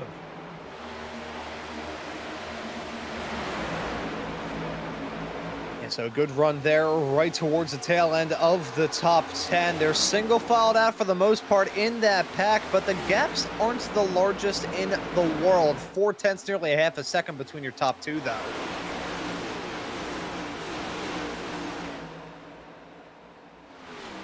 Oh man, I love this view. You can see from the wall exactly all the cars flying by. It's one of my favorite sounds in all of motorsports. But for me, the #1 sound has got to be when we're single filed out at, like, say, Daytona or Talladega, and you're right up on the wall, single file. It's not fun to drive, but the sound just absolutely resonates to me. I just like, oh man, that's cool. That's awesome. Going straight on by. Yeah, exactly. This sound. See, I have an odd question for you here, Kirk. Have you ever been to an NHRA drag race? Tons of times, yeah. Yeah, that was my first taste of motorsports back when I was in preschool. My dad pulled me out of preschool that day to bring me to my first, and I can't remember. I always forget whether it was in Englishtown, New Jersey, at Raceway Park there, God rest its soul, or Reading. I can't remember, either Maple Grove or Englishtown. Still, it has a formative motorsports memory for me. No kidding. Yeah, well, I mean, that's just 2 cars or 4, depending on where you go. You know, for drag strips, you know, I like the 4-wide drags myself. But you can see right here, the outside, Paul Gallimore. I've been wanting to mention about this BMP machine. He has been having a day and a half, not necessarily up towards the front all day long, but that 11 car of Paul Gallimore, week in and week out, has been improving, and I'm noticing that. And one of these days, I think if he's able to get himself a good run, a good strategy on his side, I don't think there's much that 11 car could do wrong. I think that 11 car one day in the future, I don't know about when, if it could be today, it could not, I don't know. I'm just hoping that 11 car finds his way towards the front one of these days. He's definitely a good guy.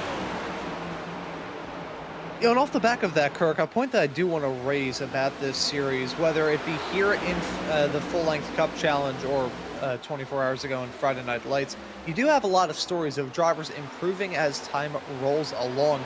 Really good, strong showings week in and week out, and a steady improvement as well. There's one series that I cover, which is mostly new drivers in the sim racing world driving Formula 4 cars. Now, very different from this, a lot of these drivers with teams, but even for these pro or close to pro drivers, you can see that improvement as time rolls along. It's always a good story to keep an eye on, the progression of the talent.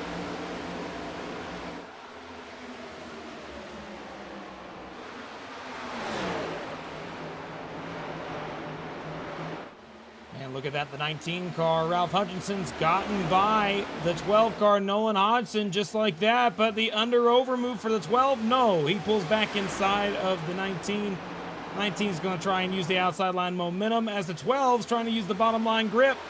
And it looks like they're going to still be side by side. Maybe the bottom may have been the best lane for turns 3 and 4 for the 19.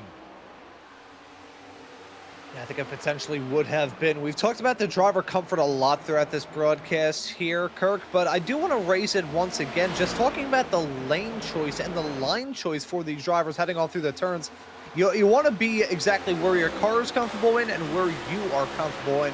And some of these drivers are the ones that are running up towards the front. They are super duper versatile.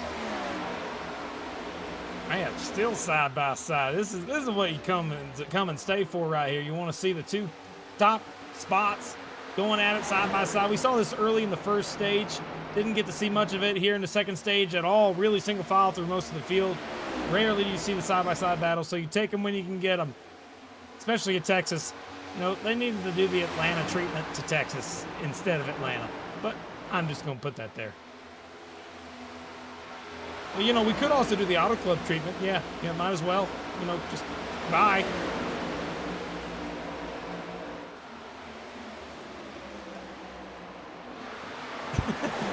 Yeah, for as long as I can remember, I've had memories. But I think I heard that before. Yeah, I've read that in Fortune Cookie. Okay. That's a fortune? Yeah, you can get some good wisdom from a fortune cookie. I stopped ordering out Chinese food. Yeah, well, I stopped ordering Chinese food when my local fortune cookie read, I've been trying to get in contact with you about your car's extended warranty. That was my hard cut. No thanks. Hard There's pass. no way that happened. Rob, that didn't happen. Are you okay? I've been living a lie for the past 21 years. 20, God, okay. Okay, you know, they have facilities for that. God, okay. Yeah, it's called a Walmart. I don't know. I don't know what's going on right now, Rob. Oh, look at that. Golly, that the car's all over the side-by-side place. driver. Yeah, Hunter's not really feeling very comfortable, and I understand. Okay. That car's kind of loose. He's trying the outside line, but you can see he's going to fight it on the exit here. His wheel's not perfectly straight on. It's wiggling side to side. I'm gonna need this. I'm gonna need a second. That was funny. Yeah, Tyler W. Hunter heading his way out of turn number 4 last lap, about as uncomfortable as it made Kirk after that comment talking about Walmart, cars extended warranties, and me being living a lie for the past 21 years. The inner machinations of my mind are truly an enigma.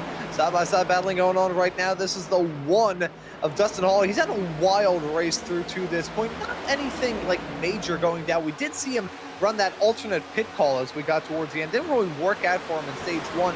Now, though, here in stage 2, I think everybody a bit more unified in this call to come down pit lane here. So the 1 may be a bit more normal here in this second stage. A little... I got to give a little bit of an update here at the front. Nolan Hodgson moved his way from 3rd place back up to 2nd place, got by Hutchinson again. That side-by-side battle has long since ended and now starting to stretch out again. Now, Nolan, though, I think is gaining ground on Basin. Can we pull up the graphic to see the distance between the cars?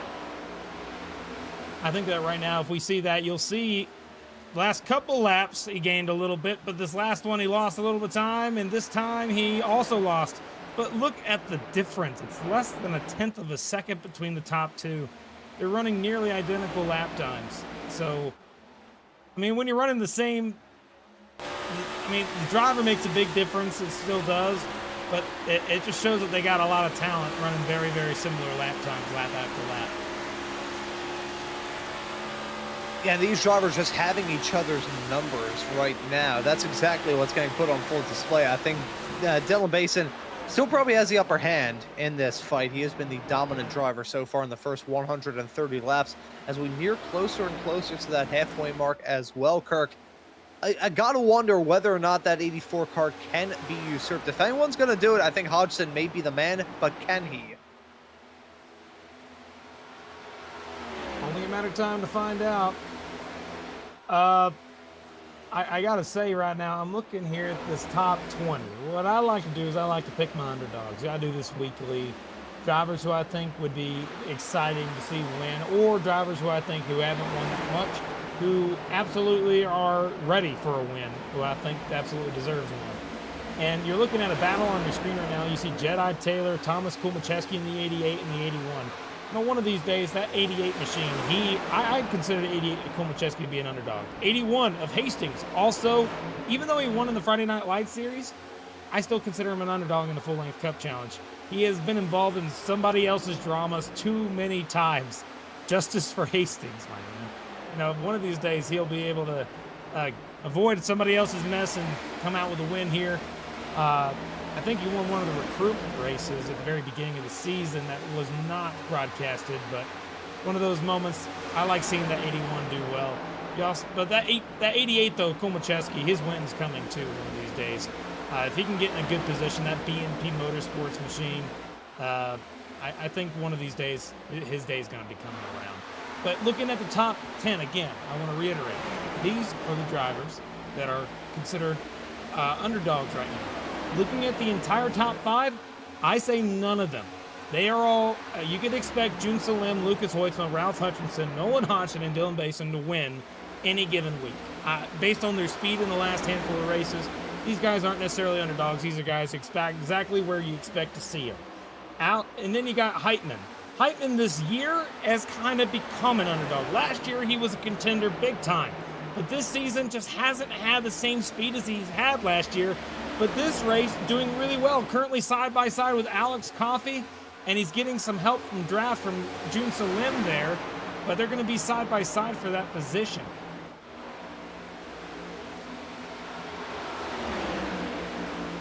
Who else do you think is an underdog here, Ron? I'm thinking that 71, a Truel, also fits the same category as the 76. What do you think? See, you know, I wouldn't call him an underdog considering he's running third, but Ralph Hutchinson is a driver I'd like to keep tabs on. Oh, the third place. So you're saying you like to watch Ralph Hutchinson as a contender, as one of the guys who's going to try and win the race.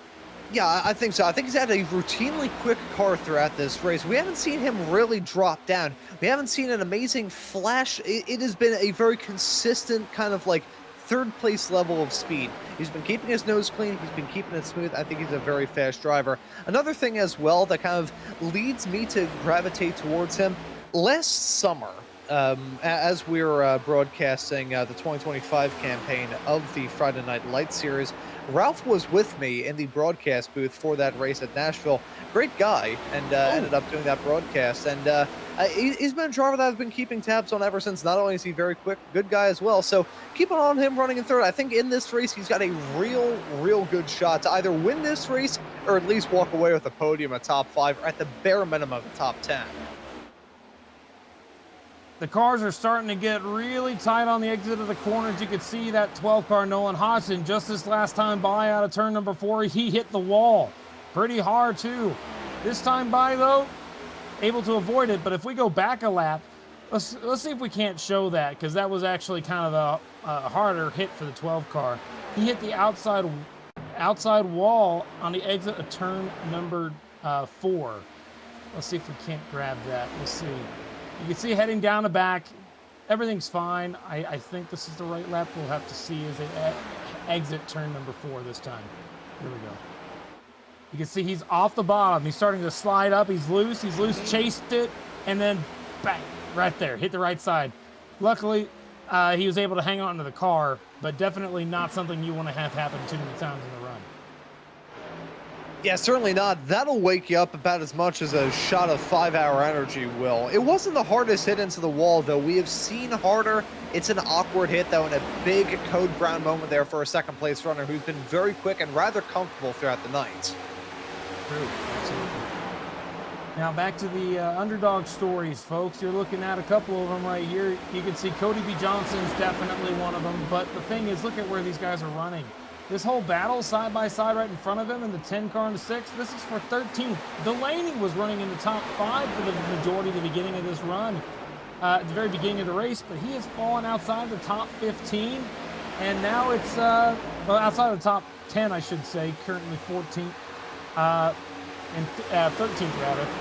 And the thing is that this is unusual for the 6. Normally we expect him to be contending for wins, but right now he's stuck mired outside the top 10 around some of the underdogs. For example, Tyler Hunter, I think he's a big one. You also got Cody B. Johnson, Duggar there, Alan Duggar. This whole section of cars that you see on your screen pretty much, with the exception of the 6, what I would consider to be underdogs for win contention this week.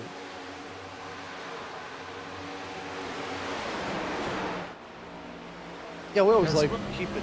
Yeah, sorry, I was just gonna say I always love keeping tabs on underdog stories. It's just, you know, basic human nature. We always like rooting for an underdog. As I think I just saw 76 come down pit lane. Yes, yep. I did. Derek Heitman filing down pit lane. This is an odd call to make considering the pit stops that we had not too long ago. Wait, hold on. I gotta remember. But I think that your prediction earlier was 122, not 42, right? It was actually 120. 128. Yeah, 128. Yeah. So a little further off. But that's okay. We had the caution that kind of threw everything off. 48's coming down. Okay, pit road is open. Side by side for second place, though. The 98.7 of Hoytsma is going to the inside. 97, I should say. You can see he's trying to make a pass for second place. This will be third place, rather. Let me try that again. There we go. Hoytsma on the bottom. And it looks like with these two battling, you're going to see more and more cars come down pit road. I'm sure that the leaders know the longer they stay out, the better chance that they have. Knowing that the stage, though, is coming very soon. We got to get the lap 165. So maybe these guys could just stay out and probably do just fine. Maybe you don't want to pit if you're in the top 10.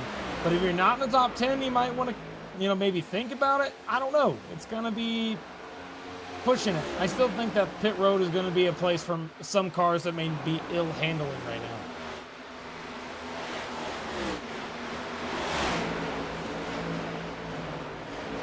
I think there is an abundance of ill-handling race cars here in this field. We're starting to see those sideways snaps grow longer and longer. They're becoming more common and common as well. I'm curious if in the production truck we could pull up a little graph to show the progression of the track temperature as things have gone along here in this race. Down there in Texas, baking under that Texas sun, even in the spring, things can get a little bit toasty, just a bit warm as it stands right now. 111 degrees Fahrenheit for that track temperature, peaked at 127. So we're getting a little bit farther along into the late afternoon and early evening in the sim. That is still quite hot, though. 111 Fahrenheit. That is right at the point where tires on a race car start to turn into small little black puddles.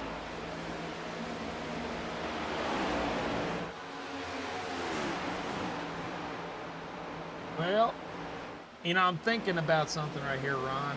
And I got to tell you, when do you think Bason's coming down? Do you think he'll pit at all?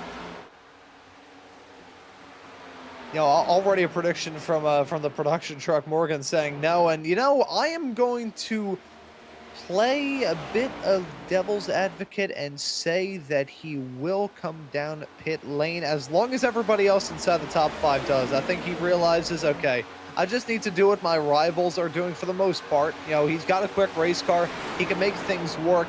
Don't throw too much caution to the wind. Don't pull a Ferrari and decide to throw some weird sort of yoinky-spelunky strategic call out there when you have the quickest race car. You had a point whenever you were talking about the producer saying that he thought Basin was not going to come down. And you know why? It's because our lovely producer here, Morgan Cook, he's got something called Zebra Power. That's it.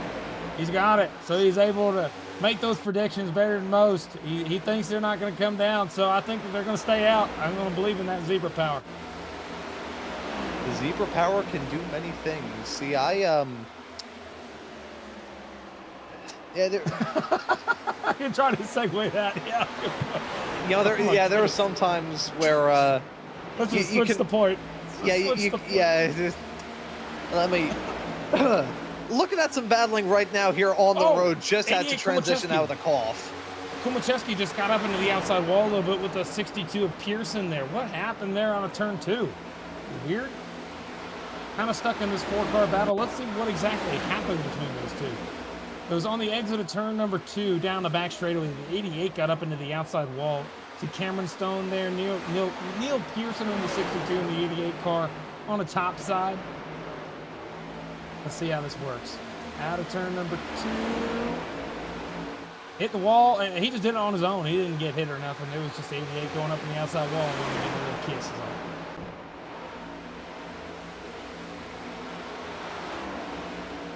And going back to talking about those wall contacts being a bit more common, we're seeing these cars just get a little bit more skittish, and I think that's the reason why these racers will file down pit lane, get some new tires on these cars. Gotta wonder how bad they are worn down by the time they get towards the end of their stint and the pit cycle once again. It's got to be pretty rough. Kirk, we see some pretty high temperatures at this point in the season before the races start to be run in the night as we head our way into the summer. I remember about a month and a half ago covering a Porsche Cup race at Atlanta that had 154-degree Fahrenheit track temperatures. That was the highest that I've ever seen. If we had that here, these drivers would be skidding around like a pack of declawed cats. I always say ice rinks are fun, that's for sure. So that 08 car we're looking at on your screen, that's Cody B. Johnson there, sitting in P10 on raw pace. I love to see it. You know, ever since Kansas, he's kind of become a little bit of a, I'd say, a fan favorite for that 08 car, because he pulled a strategy out of his hat that was just outlandish. No one else came close to the idea of saving enough gas, but this time it's on raw pace. He's on the same strategy as everybody else around him, and now he's moved up to 10th, trying to chase down Paul Hill for 9th, and I think he's got some speed in that car to be able to do it. He's all over the back bumper of that 26 car, who's been hovering right around 10th most of the day. But if Cody's able to make that pass, I mean, what a great day for Cody. He needs to have a day like this. This is awesome.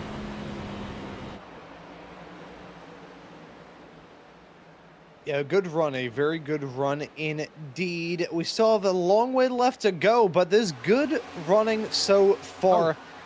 We've had so much racing behind us that you can read into the pace that these drivers are showing, and many drivers feeling good about their chances. Yeah, I made a mistake earlier. It's the driver who I was thinking of that saved the gas to be able to win the stage back a few weeks ago was actually, I believe I had it a second ago. I want to make sure I got it right. It was not quite Tyler. There we go. Sean Anderson in the 13 EPI car did that. I want to make sure credit is credit where credit is due. But you don't see Cody B. Johnson in the top 10 every single week. So this is something that's really good for him if he's able to get by Paul Hill, which right now looks like that battle is no, something happened to Cody. Cody lost another spot to the 10 car. He got a little loose off the corner, and now he's under fire from Heitman and from Duggar. On 3 wide as they head their way through 1 and 2. Been not too long since we saw that, but still gives me a pang of anxiety every time I do see it. Battle's still continuing. These drivers clearly just comfortable enough with this racetrack and their competition that they are fitting out to 3 wide, not only here, but there's also about a 3 wide racing right behind. The thing is, tires are going to be a big mark as we're less than 9 laps to go here in the stage. You can't over abuse them or you will blow a tire. Some teams are really worried about that with their setups. Some cars might not have the setups for long runs. So it's going to be something that's a little worrisome for some teams. I've already gotten a message or two about that. So I just wanted to make sure that that was reported as well. A driver who's surprising me in the top 10, Timothy Harper. That 23 machine up here. Not every day. Oh wait, hold on. There we go. There's Harper. You can see he's under fire right now from Heitman, who's on a mission. That 76 has been on a run since the last handful of laps. He was back there racing with Duggar just a handful of seconds ago, but he's turned on the jets and he's moving forward. As you can still, he's also the first car 1 lap down there. So remember, that's not for position. Yeah, he came down pit road and he has fresh tires. That's why the 76 is kind of on a mission there. Trying to get his lap back before the end of the stage. I don't know if he's going to be able to get there or not. But, thanks to our producer for letting that come through. I appreciate that. Still got to say, though, really great run for Harper today. P8, I like seeing it. Hopefully he can get a little bit better throughout the run, but still, P8's not bad for that 23 machine. Side by side for 4th place. Was that 5th place? Actually? Yeah, 5th place. That was Coffee and Junsa Lim. Yeah, and they are still side by side as they head their way through 3 and 4. Coffee trying to rip it on that high side. Junsa Lim desperately clinging on there, but I'm not sure if that fight will last for much longer. You'd expect that number 54 to get that move done here, but they also have to worry about Johnny Avila directly behind, as well as Timothy Harper, who's right involved in that battle. Is actually, nope, I will correct myself. That's a lap car in the middle of that. That's 76, who we saw come down pit lane a bit earlier on here in this stint. Lap down to these drivers, not a factor in terms of race position, but will be a factor in terms of getting his nose into this battle. Is a huge sideways wiggle from that number 67 car of Junsa Lim. I was going to say about Lim a bit earlier on. I think I did say it, in fact. That car was looking really good in the long run. I'm going to amend my statement. I think as the run gets a little bit longer, that 67 car starts to look evil.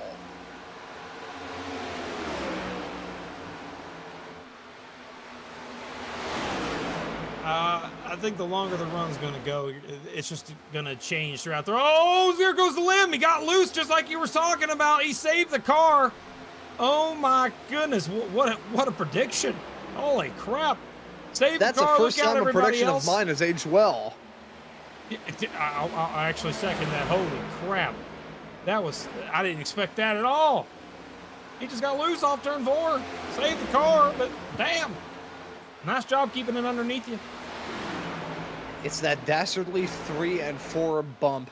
Probably not, it's just that car was looking awful heading through those turns. Was quick earlier on, but then it looked like the pace and the handling was really starting to slide away. Thankfully, kept it going in a relative straight line.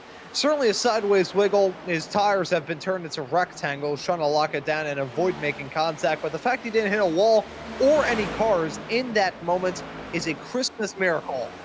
Delaney, there he goes into the outside wall. That is not good. He made contact with a 62.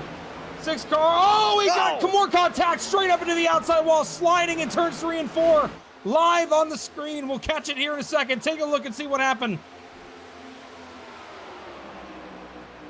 Caution is out.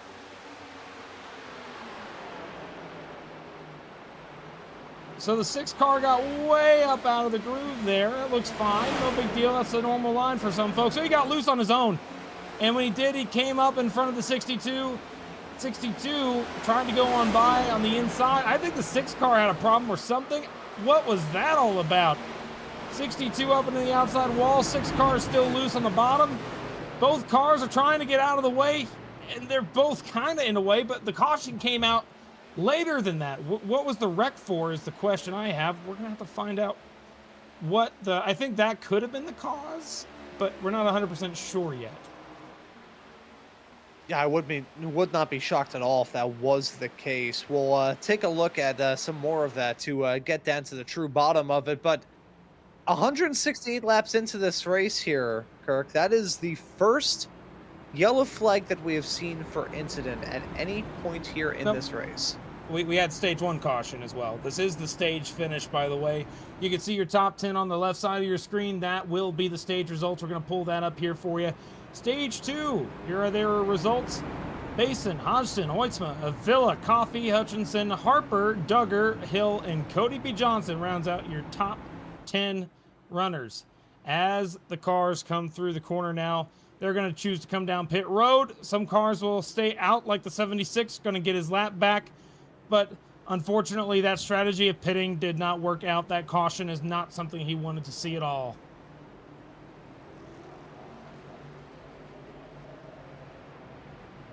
And so now we have got another series of pit stops here, Kirk. They've been so common. They've been a dime a dozen so far, and for understandable reasons, these tires have fallen off a cliff every single time they get bolted onto these cars. Not expecting any drivers to take 2 tires, although I said the opposite last time and nobody did, knowing the racing gods will probably play me like a fiddle as the driver's up on the jacks and trotting their way down pit lane. Let's see what happens. Not much changing up front. And that will do it for the end of stage number 2. When we come back, we will start our 3rd stage here live on Maconi Entertainment. Again, you're watching the Lone Star 400 here for the full-length Cup Challenge. We'll be back here shortly. Racing isn't easy, but experiencing it is. iRacing puts you in the driver's seat with the industry's leading sim racing game. Drive on laser scan replicas of the greatest racing circuits from around the world.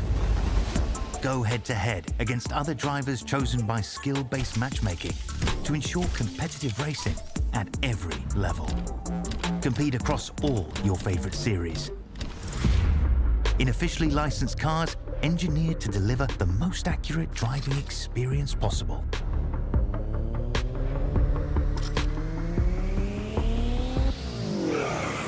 Join a race or host your own with players from across the globe. Race against the computer or in a league with friends. Feel the thrill behind the wheel. Visit iRacing.com.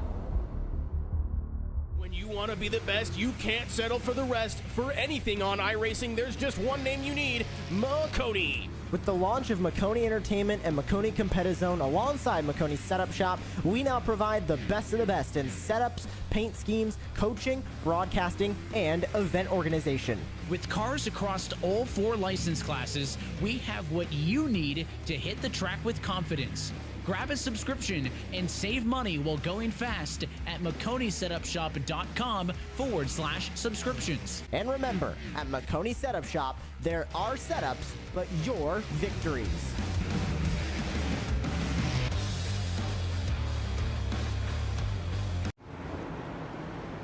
We are back here live on Maconi Entertainment. You're watching the full-length Cup Challenge live from Texas for the Lone Star 400. Up front, Dylan Basin has been dominant here today. Up towards the front, only a little bit of battling at the very beginning of the run with Lucas Hoytsma in the first stage, but out of that, we're about to start our 3rd and final stage of the day. From here to the end, 100 laps to decide the winner. Through that restart zone, we are back underway.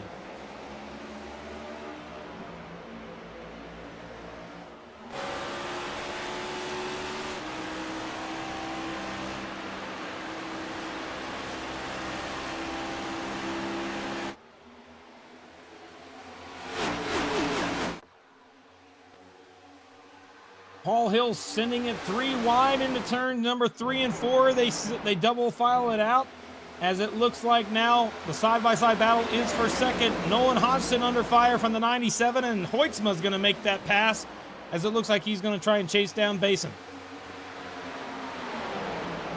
And a strong start in this final stage for Lucas Hoytsma, especially compared to how we got stage 2 up and rolling. That car looked to be barely alive as we got that second stage rocking and rolling. So now seeing a bit more spark from that 97 jumping his way up in a P2.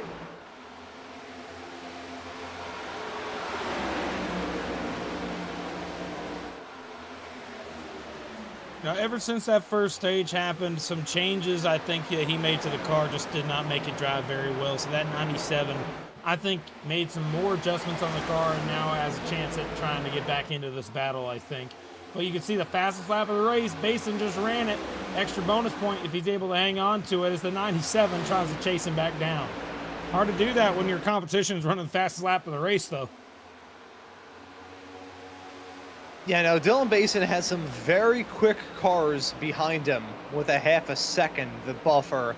But we haven't really seen anybody give that number 94 a headache. There hasn't been really any driver to be a real thorn in his side so far here tonight. It has been an incredible drive from that driver of the number 84 car. We still have 97 laps left to go, so maybe that's a good omen for Lucas Hoytsma, but we're going to have to see a little extra spark out of that car, even more so than what we saw from him when he was leading the race right towards the beginning. Side by side, you see Harper on the top, Duggar on the bottom. This is, again, for the 8th place spot. And it looks like the outside line is going to try and prevail here. But that earlier in the run, that bottom lane is just able to compete rather well. But I think this time Harper's got it. He's going to try and close the door here, and I think he's going to be able to do that. And he will take over that 8th place spot as the rest of the field try to follow in behind. And one thing, what just happened to Coffee? Delaney just left, but Alex Coffey is gone. He is not, he's still in the server, but he's not on the racetrack. That 54 car is gone. The aliens strike again.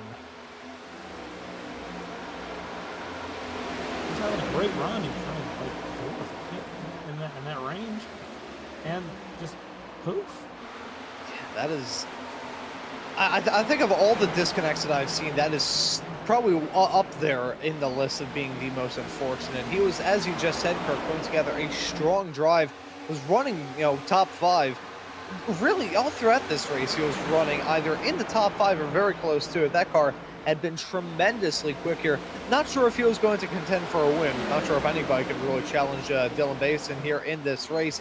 But certainly a top 5 would have been on the cards, and for a driver like Alex Coffey, hey, that would have been a very welcome result. So unfortunate to see that disconnect go down. Unfortunately, the hamster running on the wheel inside of this Wi-Fi modem decided to give up the ghost. Whoa, there's Coffee. He's on the bottom of the racetrack in turns 3 and 4. What happened to that car? He's still running. Does he have damage? Yeah, he has damage big time. Front end damage for Coffee. Something happened to him while he was gone. We don't have a replay of it. What? He better have a replay of this, because I mean, got abducted what by happened aliens to that with 54 mallets. car? Got abducted by aliens with mallets, or he just hit a fire hydrant. I am befuddled. Your comment makes me befuddled. What the hell does befuddled mean? Oh, golly. Learning languages. Learning language. Hey, okay. Yeah, it's a broadcast with me. I ping pong back and forth between speaking in tongues and speaking like a 1940s radio broadcaster. Side by side battling here. This is right inside the top 10. This is Junsun Lim battling with Adeline Duggar. You can see these two very, very close.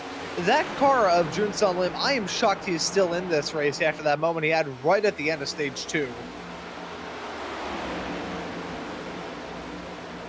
You know what? Can we go on board with that 67 for a second? Yeah, just take a second and look at his hands. He's driving the car. There you go. I wanted to make that joke so bad. There you go. His hands. There you go. There they go.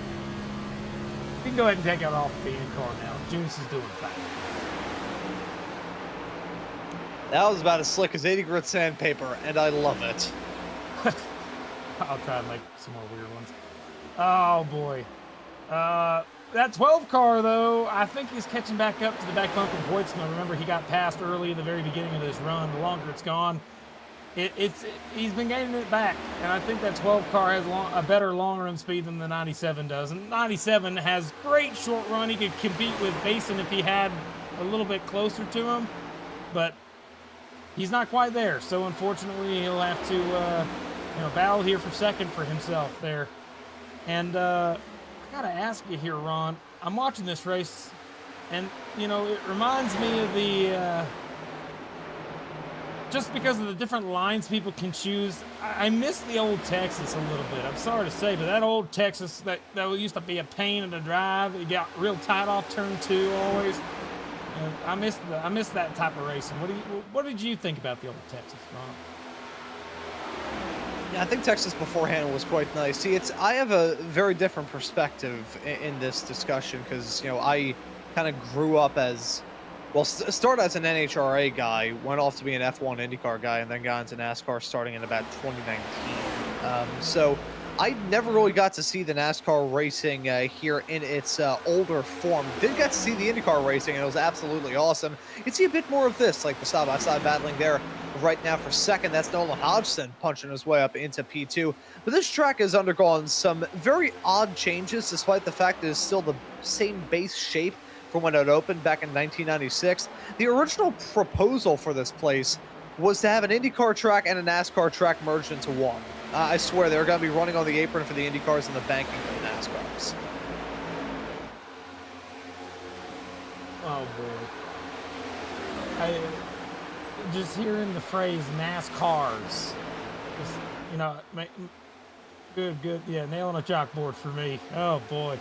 There's so much to it. Oh, goodness. Alrighty, well, I shall go and tuck myself in. No, you're good, Ron. You're good, Ron. You can see right here, I gotta tell you, that 63 car has not been in this top 5 for very long, but he has been sitting in a good position right now, looking like he's catching up to the back bumper of the 97. And what a great run for Avila. And it looks like that after some conversation with the driver, Alex Coffey had an internet connection issue, and that's why he has parked it for the run.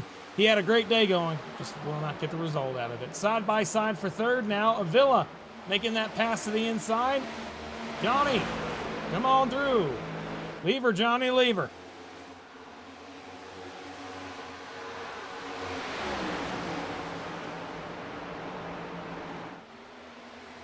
And there he is, getting the move done. That car of Johnny Avila, not sure what has been going on there, but he's just been steadily getting better. I think he's been making good adjustments with that car. He's been getting more comfortable there.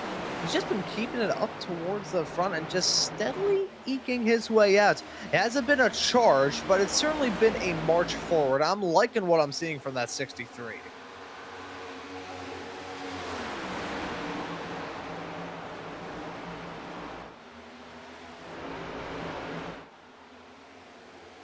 Oh, good Lord.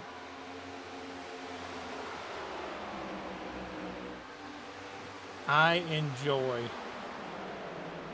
watching these races because you start to see drivers who were competing for the lead start just throughout the run of these long distance, full distance races have changes in the car to where they might need to make some big swings at it to be able to keep it competitive. That 97 car is a perfect example.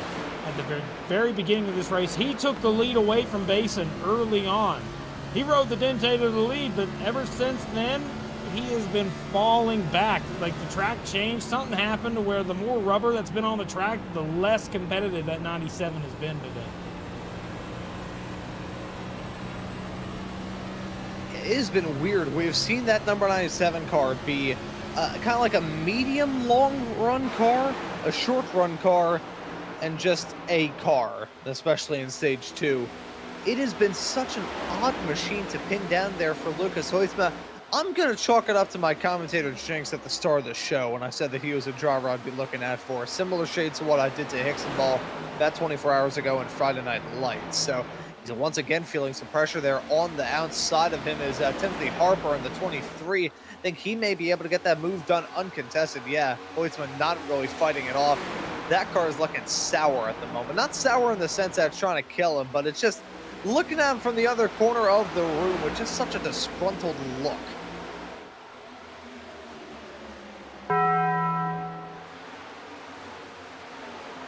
You know what that means, folks? We have cracked the 80 laps to go bell. It is cracked like the Liberty Bell. 250 years of America. God bless this great country. 80 laps to go in this thing. And I got to tell you, that half a second gap from first to second, now growing even further. I think the only thing that is happening inside that car of Basin right now is he's probably sipping on a macchiato, listening to something, you know, some old 1700s, what do they call it? The, you know, classical hits, you know, maybe some orchestral hits. I don't know. He's just chilling. No problems in the world. Nobody's trying to go crazy on him. He's just riding on his own. 160 laps led so far. It's nice.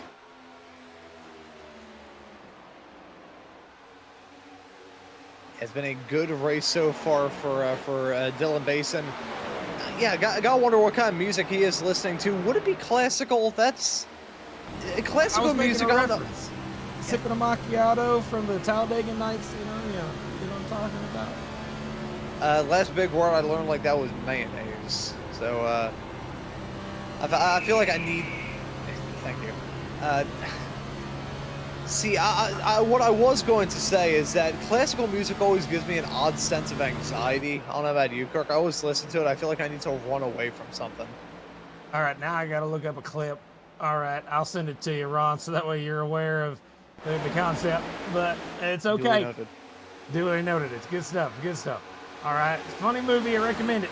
All right, this is NASCAR. Most folks in this area. Oh boy, it's something that's referenced often. I can tell you right now, looking at this top 10, I'm trying to see if anybody has, again, stand out. And Timothy Harper, that name's coming up again. Johnny Avila and Timothy Harper are the real big surprises in this top 10. Avila running P3, did not expect to see that all day. Not at all. But then again, you look at the 23 and see him just barely on the cusp of getting a top 5. Also is not something you expect. And the other big surprise is Lucas Hoitzma. He had the speed at the beginning. He's fallen back now to 7th, and he is not gaining any more time. 75 laps to go in this race. We are now 25 laps since the restart. And I can tell you right now that we're going to start seeing some cars come down pit road probably here in the next 15 to 30 laps. So when that happens, you're going to see more and more cars choose to come down, but I still think staying out long is the best answer. You cannot come down early. It works for some times in the early stages of the race, but once you're at the end, you got to stay out as long as humanly possible. What do you think, Ron?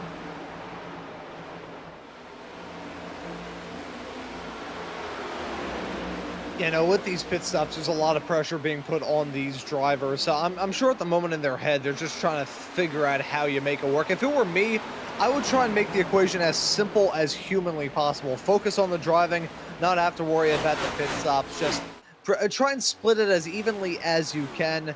That would be the way that I would do it personally, but I do have the, you know, brain of a popcorn kernel.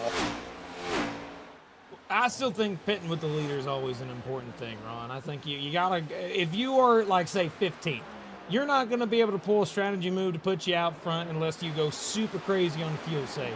In which case, technically, probably here in about 5 to 7 laps, you might see some random folks in the back 20s, maybe even top 15, where some of these guys might come down pit road because they can make it on gas, but tires is a different story.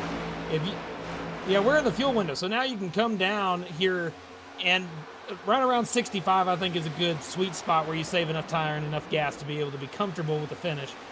But I don't know. I think the longer this runs, the more we'll see how that changes. You can see right now the third place battle starting to heat up again. Paul Hill, where did he come from? He wasn't anywhere near the top 5 all day. Now he's sitting P5. And Hutchinson's right now P4, trying to make a move on Avila there for the 4th place spot.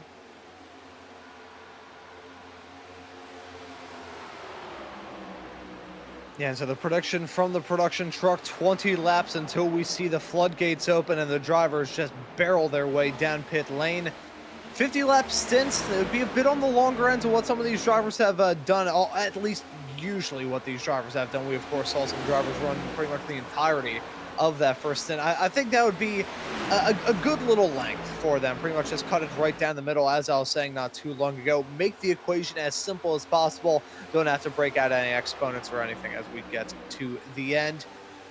But that would present its own little raft of challenges if we get towards the end and a little bit of drama breaks out. Late race restarts, late race yellows, that could get ugly. But even just running it through clean and green to the end, that would be definitely a little bit skittish for these drivers, I'm going to say. 69 laps to go. Nice. Side by side, you can see that 26 car moving forward. Ralph Hutchinson moved forward. And the one car moving back is Avila. Avila lost 2 spots on lap 69.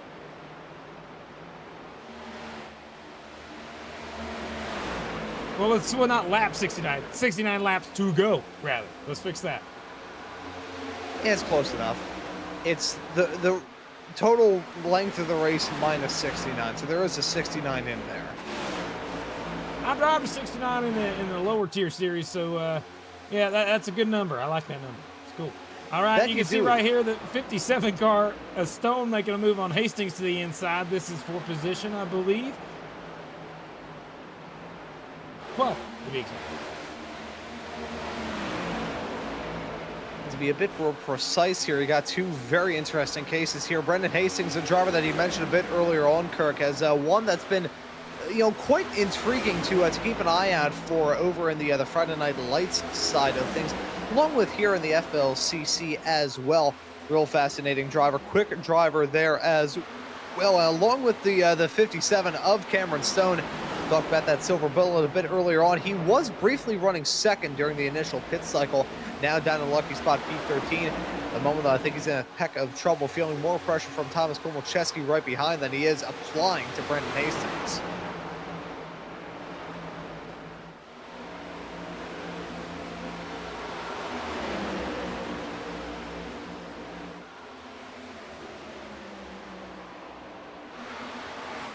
Tell you, this is the part of the race that always gets me a little antsy. You know, these guys have a plan and they're sticking to it, but the only thing that throws a wrench in this entire thing, I love saying it because if it does, it causes chaos. You see right here, Avila getting passed now by the 97 of Hoytsma, dove it in deep, slides up in front. But again, the word caution, you got to be very careful of that word. That throws off all strategy. But the last handful of races, we've seen cautions right at the end of the dang thing, throwing off all strategy anyway. Could happen here again, or we can stay green to the end. You never really know here. And again, it is Texas. I said that wild things can go down here. I also said this as well, how this race is kind of one of extremes, where it's either very smooth like it has been throughout most of this, only one yellow as a result of incident. That pretty much just counted towards your stage 2 yellow, so I think that just counts on like a half mark there. It's really all in all, the only incident, the only yellow flag for incident here in this race just being one where it was some bad circumstances right at the end of a run. Really, these drivers have kept it smooth. If they can keep it smooth through to the end, then we'll be fine, we'll be golden. But again, I'm still feeling there's some bad karma for these drivers. We're waiting for the other shoe to drop here, and we go from one extreme where everybody's running smooth to another where it's just anarchy. Hey, Ron, you see Derek Heitman. Guess what here, Ron?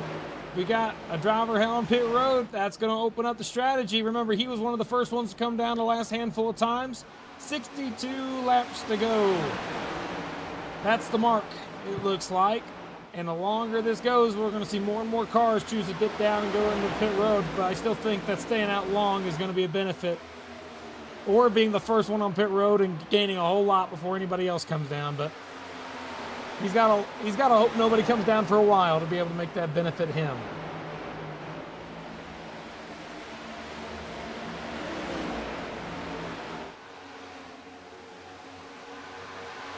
Oh my goodness, wrecking on the back straightaway. Something happened. Heavy impact to the inside wall. It's Thomas Komolczewski in the 88 car. I saw that just out of the corner of my eye. The car just dipped down. What happened out of turn number 2? No caution. They stayed green.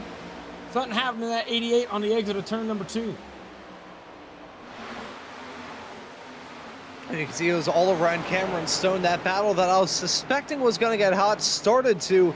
And another driver involved in, I think it was a bit of a stack up as they had their way out of the turn. Had to check out the throttle a bit through two, and a huge pancake hit into that inside safer barrier heading down the backstretch. That's an awkward hit. That may completely end his night. Oh yeah, it's not a good feeling at all. No meatball. Wait, what? No meatball on the 88 is what we're hearing? Are you kidding? That was a hell of a hit.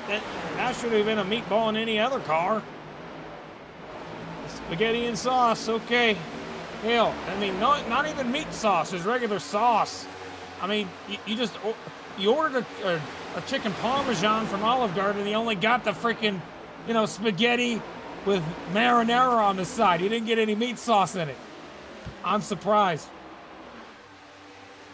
See, these are the conversations that I like having here on the air. Oh, another car on pit road, though. Who is that? Somebody else come down pit road. Oh, Medina. That's multiple laps there behind there coming down. Last car in the lead lap, rather. 40 car. Hey, staying in the lead lap. That's good. See right here, that 97 got by the 23 of Harper. And, wow. Wait, hold on. 97 going up a spot? We saw him go in the wrong direction for a while. Now he's back to the top 5. What happened? Oh, Kumachevsky's heading down pit road now. Yep. And you can see just that car very, very sour. The fact that wasn't a meatball flag, either this car is truly the tank that we all suspected it was going to be, which it is, but even still, iRacing can sometimes be a little bit iffy in terms of assigning those, as we have another driver coming down pit lane, the Angry Birds machine there. That's Evan Medeiros, like a quadruple lockup as he tried to get woed up to hit the pit lane speed limit. Just to recap on the point that I was going to say there, these next-gen cars are tough, but sometimes iRacing can be a bit iffy about assigning those meatball flags. Sometimes you can smack a wall at 1,000,000 miles an hour and be fine. Other times you get hung for shoplifting. I'm currently sitting at the end of pit road right now, actually, with a camera here, just trying to look for anybody who's going to dip down. 55 laps to go this time by, you can see it. And not much has changed up front. This battle for the lead just does not exist today. It existed in the first stage, and not anymore.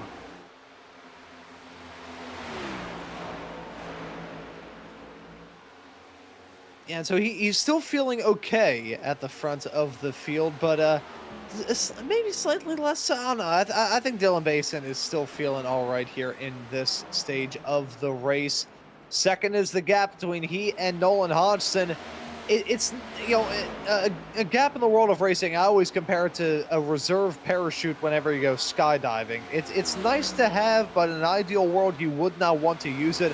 I don't think Basin is interested in using it. I think, if anything, he wants to have a larger gap than what he does, but there's still a lot left to go here. A lot of racing. The pit stops to worry about as well. There's some time left for him to build that gap a little bit. Oh, here comes Jedi Taylor down pit road in the 60 car. 60 car is going to be entering on pit road as you're riding on board with Lucas Woodsman right now. See, he's trying to get a run here on the back bumper of the 26 Paul Hill. Got a ways to go to get there. Going down to the inside for position. He's going to put his nose down there. Here he goes, going for fourth.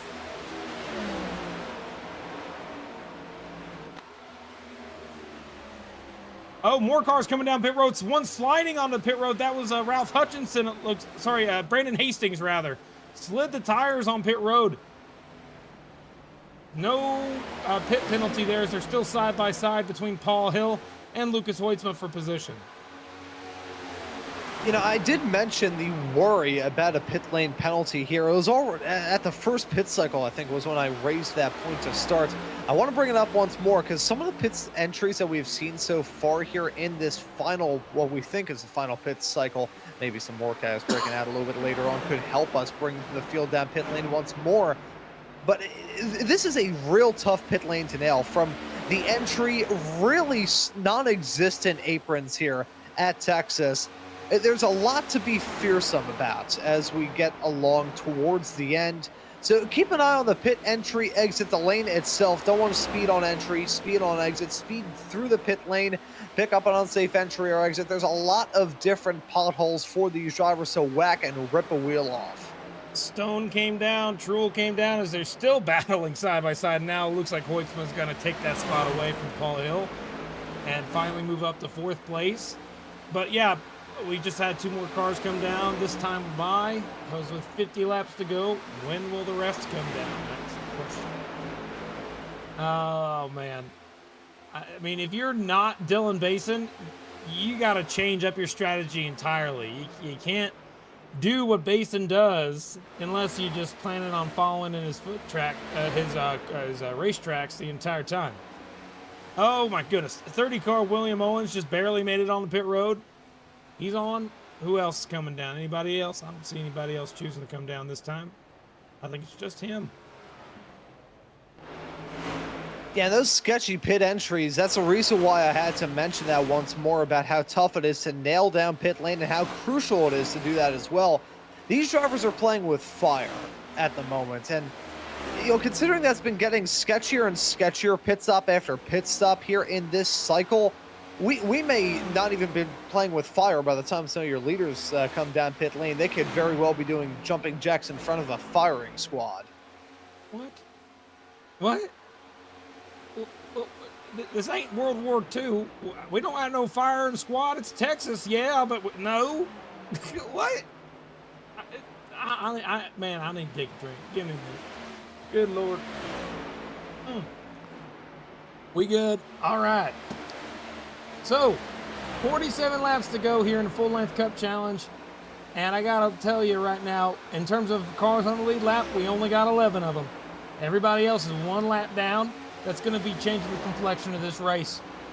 We're in the middle of a pit cycle. Most cars have come down. Not everybody, though. Everybody at 11th on Ford have yet to come down pit road. So we're still waiting on a lot of cars to come down, and once they do, things will change a little bit more. But 11 cars choosing to stay out, as it looks like one of the cars that would be right on the cusp of taking the lead, if they were to come down pit road, would be that 76 of Heitman. Heitman has gained such a huge advantage over Johnny Avila, who is going to eventually be P2 if it all cycles out correctly. So Avila came down, and now we got Nolan Hodgson coming down pit road live right now. Oh, Paul Hill's around. Caution's going to come out. And Bennett, oh, there goes the 97 as well. 98. Get a camera on 98. He's sliding. Oh, he might have gotten huge damage. Big time. Oh, good Lord. Yeah, let's take a look and see what the heck happened to the 26 of Paul Hill. He was running in the top 5.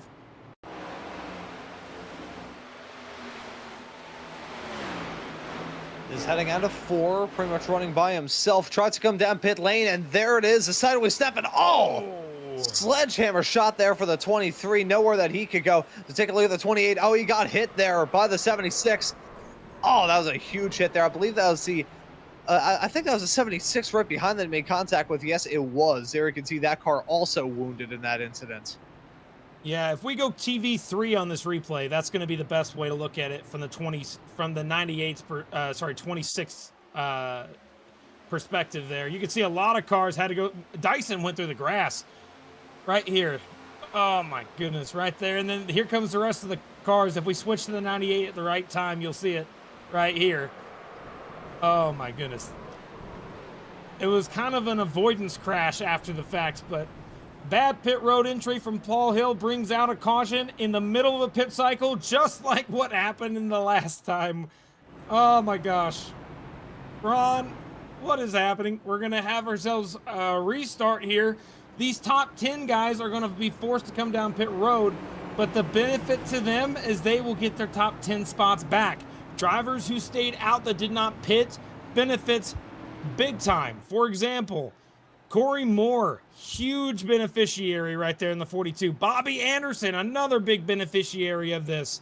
These two guys would have been way further back in traffic, but now because of the way that the caution came out, it's going to benefit Basin again. If you remember Talladega, Basin and the rest of the front runners who were not saving gas were banking on a caution to come out, and exactly that happened. A caution came out, benefited the entire front running, and it was it. And Basin got his first win of the season there.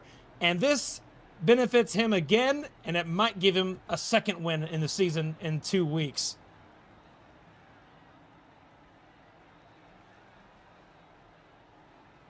Going up on the jacks, you can see some drivers already breaking away. There it is, pretty normal and routine in terms of the way they exit out.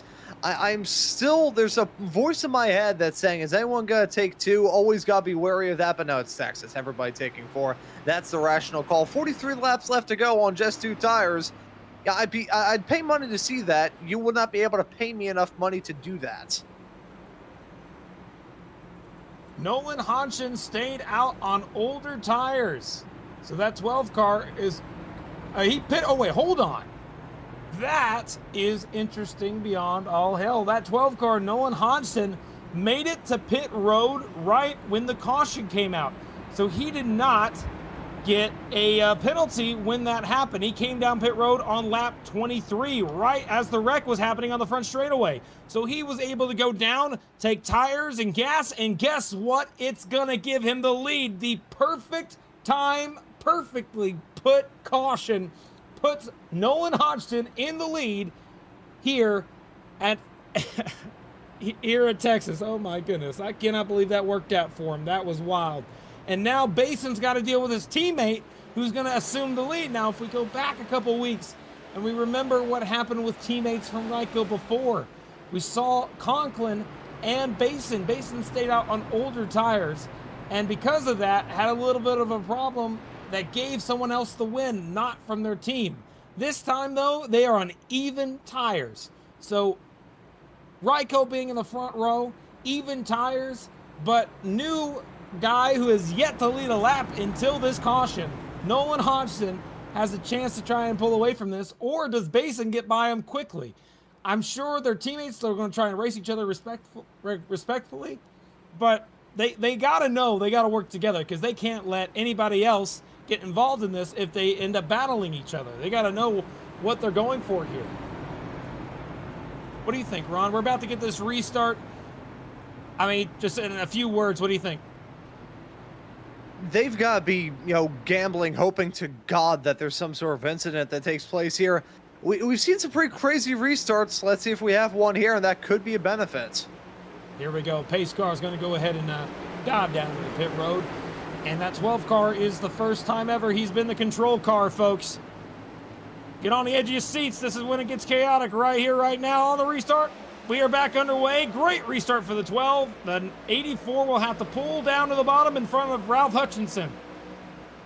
And that will be how they head into turn number 1. Side by side for third between Hoytsma and Hutchinson. It looks like Hoytsma's going to have a run down the back, but they will stay side by side on the back straightaways. Jun Salim and Duggar also trying to battle there as well. Alan Duggar in the 10 car.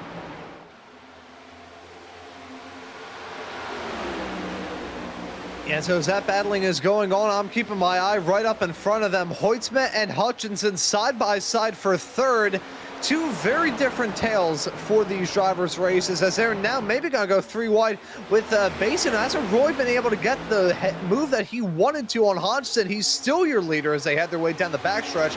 Bason maybe going to try and look for it heading into turn number 3 and 4. Not close enough. Hoytsma jumps his way up into third. Maybe there's an upswing for the 97. This could be a good strategy call from Hodgson. Contact there with the wall for Bason. That's a huge snap. He's now going to be in the middle of 3 wide racing the meet and the sandwich into 1. Man, a dominant race just now got way more complicated for Dylan Bason. Bason just hit the outside wall that slowed him down, and now he's dropped back to 4th place, the lowest running. We've seen that car all day long. Now he's trying to catch back up to his teammate, but he's got to go through 2 other cars, Ralph Hutchinson and the 97 of Hoytsma. These guys have been dominating the top 5 most of the day, and now Hodgson's going to be under fire, but 3rd place is up for grabs. Here comes Bason to the inside for position. As the 19's got a run on the leader, he's going to make a move down to the bottom of the racetrack, side by side for the lead. Here comes Ralph Hutchinson. He has yet to win this year. He'd love to get it done here at Texas. He gets the pass done, and so does Bason on Hoytsma, and now side by side between the teammates. 37 laps to go. Yeah, and Hutchinson looking to end this race off on the strong note. We said that he's been quick all night long, consistently quick as well. Looking to end this race on an upswing as the side-by-side battling still goes on. They finally single file themselves out, heading out at 2. Dylan Basin now your P2 runner. Hodgson is in 3rd. Lucas Hoitzman may be smelling blood in the water. That number 97 car has been about as hard to pin down as a 3-legged chicken. We've seen him be fast in the long run, fast in the short run. I think he's right now fast in the short run because I'm starting to see that pace begin to fall off.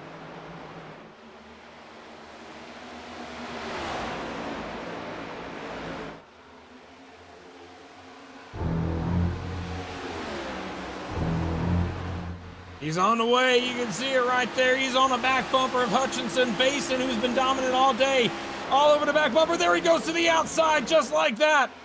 35 laps to go. They're side by side for the lead here at Texas in a full-length Cup Challenge. Look at what he's doing on the outside, trying to take the high side momentum. It looks like it might work out for him as they head out of turn number 2. Dylan Basin, after getting into the wall, losing 3 spots, drops back to 4th, passes all 3 of them again, back up to the lead for Dylan Basin with just 34 laps to go when they cross the stripe. And Basin back in a familiar position that he spent most of this race in. Bobby Anderson finds himself in a little battle here as well with he and Johnny Avila.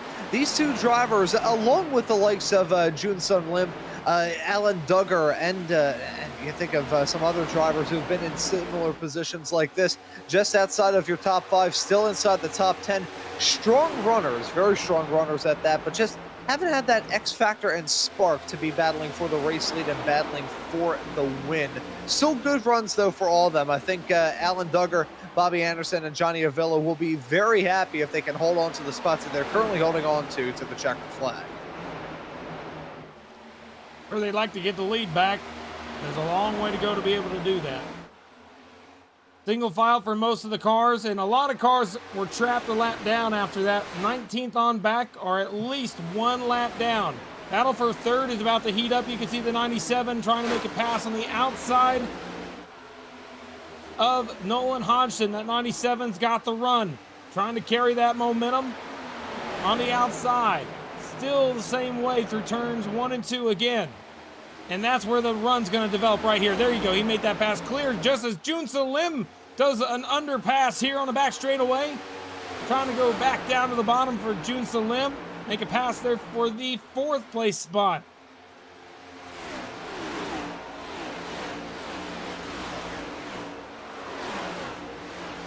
Oh, wrecking off of turn number 4. 1 car in the grass. Look out, folks. It's the 60 at Jedi Taylor, slow on the racetrack. I do not see a caution. They stay green. 60 at Jedi Taylor off the pace. Yeah, it has been a horrid night for the number 60. We'll take a look at it. Perfectly timed camera work there as you can see that car slide heading out of turn number 4. Let's take a look at it here, heading his way off through 3 and 4. All by his lonesome, no pressure from behind. That was just a sideways snap through the turn. I think it may have been that bump. I think the bump may have got him through there. And very lucky that he didn't spin up the track or spin down pit lane. The fact he kept that car going in a straight line, another Christmas miracle. The end of the race is when people normally push their cars the hardest, and that's when most things change. Just like 2nd place just changed. Ralph Hutchinson drops back to 3rd as Lucas Hoitzma, the only car that has ever been able to catch Basin all day long, moves into P2, trying to chase him down again. Let's see if we can't pull up the graphic to see the difference in lap times, because that 97 has got to be driving on the absolute edge, trying to chase down that 84, and you can see it has been working his favor.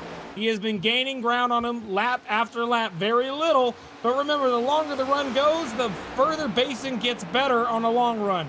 That 97 has been struggling on the long run, and now he has a chance to try and chase down Basin if he can hurry. Crossing the stripe this time by, guess what? It is in the green. Again, a 10th gain. But now the 84 goes way up to the outside wall. We saw that early in the first stage. That worked out well for him, and he pulled out to a large gap. But this time, I don't think it's going to help him that much. Down the back, he gains a little bit of a gap. But does that continue into turns 3 and 4? The 97 tries the top line, trying to gain that momentum up on the top side, carry it on the straightaway. Let's see how that gap looks now. crossing the stripe at maybe half a tenth, I think. Maybe a little less. Yep, about a little less than half a tenth, exactly. You can see now the 97 goes way up to the top line, trying to mimic what the 84 did the lap before. And that time, the gap is going to close down the back straightaway even more. You can see the gap, how that changes in real time. Yeah, Dylan Basin just doing enough. That's what he's doing. He is doing enough. He's doing everything he needs to do to hold on to the race lead. Not pulling away, although last time by did lose out on a bit of time as he did smack the wall heading his way out of 4. But he's just doing enough to keep Lucas Hoytsma just slightly out of reach. I think Hoytsma, still has Basin within an arm's grasp, but nothing more than that. You can see that gap about a quarter of a second as they head their way through the turn. He's just doing everything that he needs to do to hold on to that race lead, not pushing himself overly hard. This is smart driving that we're seeing from Dylan Basin. Well, I got to tell you, Hoytsma's catching him. He had a great corner that time. He gained a lot of ground on the straightaway. This is going to be it for him. He's got to try and carry that momentum down and back straightaway. He lost a lot of ground on the entry to turn 1 and 2. He's gaining it back right down the back straightaway. And I can tell you right now that Basin there on the bottom, it's been just ever so slightly faster one lap or the other. I think the 97 is better in turns 3 and 4, and the 84 is better in turns 1 and 2. That time by lost a little bit of time. Let's see what happens here in 1 and 2. Slightly different line from Hoytsma that time. He's going to go a little bit higher on the racetrack, and does that momentum help him out down the back straightaway? That gap stays just about the same, but the draft now starts to kick in, helping him out ever so slightly. And now the corner where he's excelling. You can see 3 and 4, he's using that top line, trying to get some clean air on the nose. Out of turn 4, he's going to constantly be closing the gap, and this time I think he was slightly faster. Yes, he was. He's going to be on the back bumper this time. Yeah, it's going to be close. 22, 23 laps to go in the race, and it's going to be Lucas Hoytsma and Dylan Basin again. Both cars were battling at the very beginning of this race in stage 1, and now they're going to battle it out for the end of this at the final 20 laps of this race. Now, can Hoytsma keep the speed up, or will Basin long run speed prevail? We're both going to find out here in less than 22 laps.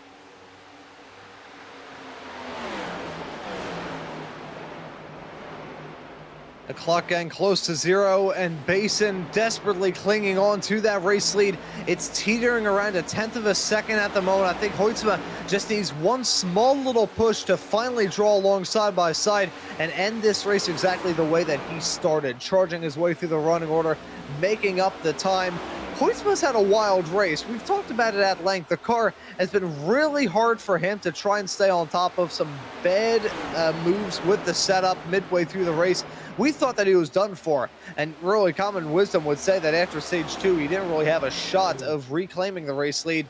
But he's been able to make it up. Even though he is starting to lose a bit of time to Basin, he's still right there, 10th and a half as they head their way through 3 and 4. No, it may have looked like he was losing time. He's not. He used the outside line to get a momentum jump down the back, and it helped him out a lot. You can see it here. He's going to be on the back bumper entering turns 1 and 2. He goes up a little higher this time. Not as high as he did the lap before, but this outside line is going to carry him some momentum down the back straightaway, and it's going to close that gap even more. He's there. And the cars sitting in 3rd, 4th, and 5th are just waiting in the wings, hoping for a mistake. But this time he goes to the bottom, tries to enter shallow. He gets cut off. The 84 cuts the nose off. That's going to cut his air out. And now that 97 is going to have to recover and try and reset up the pass again. Because he is, man, he's doing everything he can. 19 laps to go. That 97. We've seen him pass him before under green flag conditions in the first stage. Trying to do it again. He hadn't seen the speed for most of the race. But now he's there. He's all over the back bumper, and Basin's just got to try and hold him off.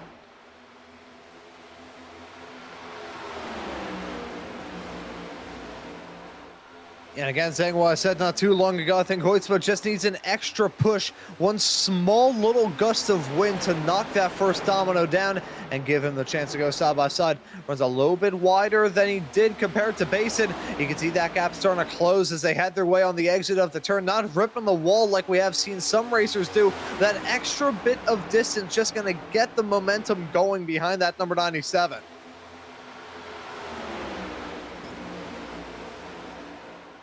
these two guys, I gotta say, that time by, not necessarily a lot of speed there that time for that 97. He lost a little bit of ground. I'm starting to get a little bit worried about how those tires might be feeling in that 97 car. He's having to turn a little bit harder here to get that car to turn, and when he put more wheel into it, there's more slide, more burn on the right front tire, and the longer that happens, the harder it's going to be for him. You can see Basin was slightly faster that time by. You can see he's lost about a tenth over what they were just a little while ago. Again, another half a tenth gained by Basin. This is swapped on the bottom of the screen. You see Basin there is the one we're comparing to Hoytsma that time. Let's see if we can switch it back the other direction. But I can tell you right now that it is not getting closer anymore. Basin is starting to scoot out. The 97's speed, I think, is nearing its end. He tried everything he could. He got close. He was within inches of that back bumper. But unfortunately, the longer this run has gone, the more and more time that 97 has lost.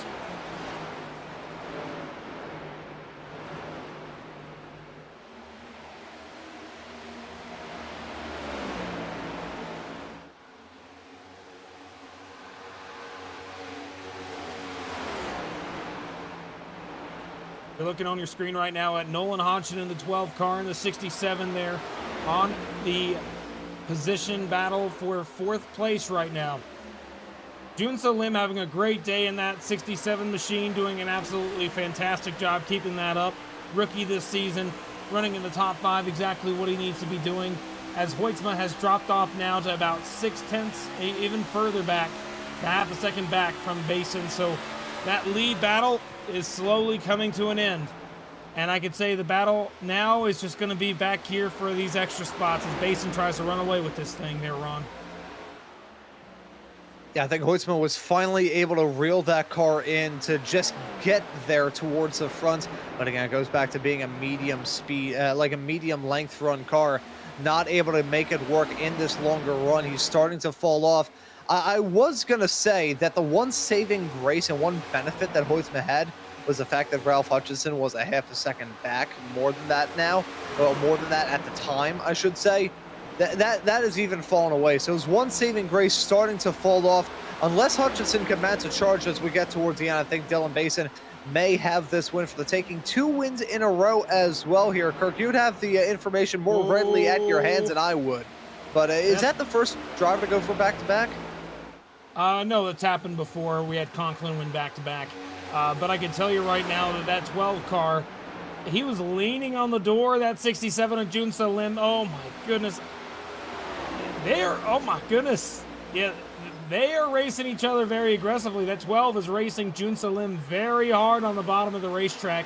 Remember, he had the lead on that restart right before we went green, and ever since then, he has been riding in that top 5 spot, battling with 4th place right now. Still side by side. They haven't really been able to leave each other's side. And this time now, Junso Lim will take that spot away. I gotta mention this. The driver of the 98 of Stephen Williams, we saw him hit the outside wall head on less than 30 laps ago. Guess where he is now? P9. This guy has cracked the top 10, and he is now in a position where he's probably going to get a top 10 if he's able to finish out these last 10 laps with 0 error. Even though he slammed the outside wall very hard earlier, not in the first stage, not in the second stage, but less than 50 laps ago. Yeah, an incredible comeback from Stephen Williams in that 98 machine. Just needs to hold on for the final 10 laps and 15 miles here in Texas. That's all you got to do. It's a lot easier said than done, but certainly not feeling a whole lot of pressure from the pack behind, although it is expensive. You got a lot of drivers right behind him, but they're more worried about battling themselves than they are worrying about catching him up. It's Brendan Hastings and Cameron Stone that I thought were going to go briefly side by side through 1 and 2. They kept it going in a straight line. They keep it single file and not feeling too much pressure from the likes of Corey Moore and Dustin Hall behind, although they are right there to pants in case some more drama breaks out here. Gotta wonder who will be the next battle to keep our eyes on. I think your top 2 kind of set in stone unless a major push comes along. It's second and third, maybe starting to settle out. I think Hoytsma has been able to pull away slightly from Ralph Hutchinson. And then you look throughout the rest of the pack. Some small little battles here and there. But all in all, I think everybody fully settled into the groove. This stint was just long enough for the true colors and true pace of many of these cars and drivers to finally come to form.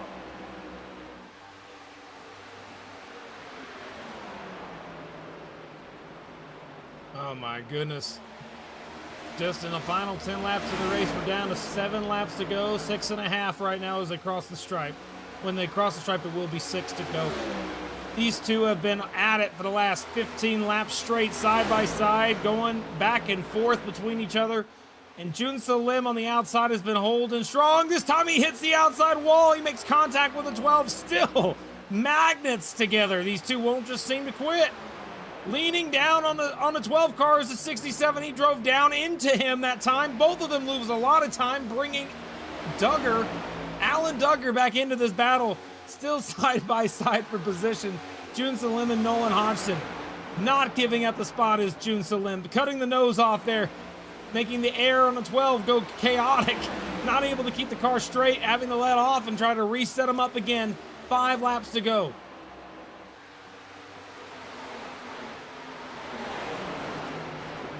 Again, Lim, who's been another one of those quick drivers, trying to get a good result out of this race in the 12 right there as well. Talking about Nolan Hodgson and the season that he has had through to this point, trying to get some good runs to string together a good run that points his contact man to 3 and 4.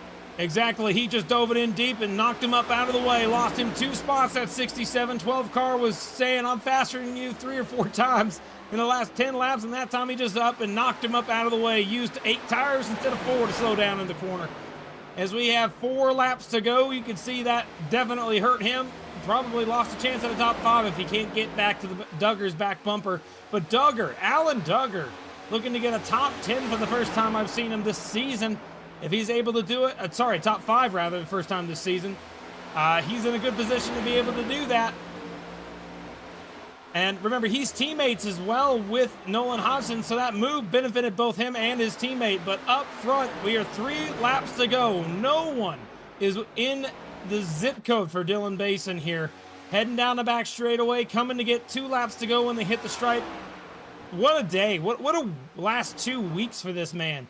He won in Talladega in a photo finish with Jonathan Delaney as he crosses the stripe here. And now he's had a dominant race today. Had 1 caution here in the last little bit that really threw him off. He had to go back to 4th place. Drove through the entire top 5 really quickly. Got the lead back past his teammates. And he ended up taking the lead again. Down the back straightaway into turns 3 and 4. Coming to get the white flag here from Texas for the Lone Star 400 in the full-length Cup Challenge. Dylan Basin will come across the line. 1 more lap to go. He's got just 1.5 miles to manage. No one in his zip code, no caution can come out, and he is on his own. 1 and 2 is just fine. He doesn't have to deal with anybody. No dirty air, no problem. Down the back straightaway for the final time into turns 3 and 4. Dylan Basin is going to be marking his spot as a 2-time winner in the full-length Cup Challenge when he crosses the stripe. He'll be just like his teammate, winning 2 in a row here at Texas and Talladega.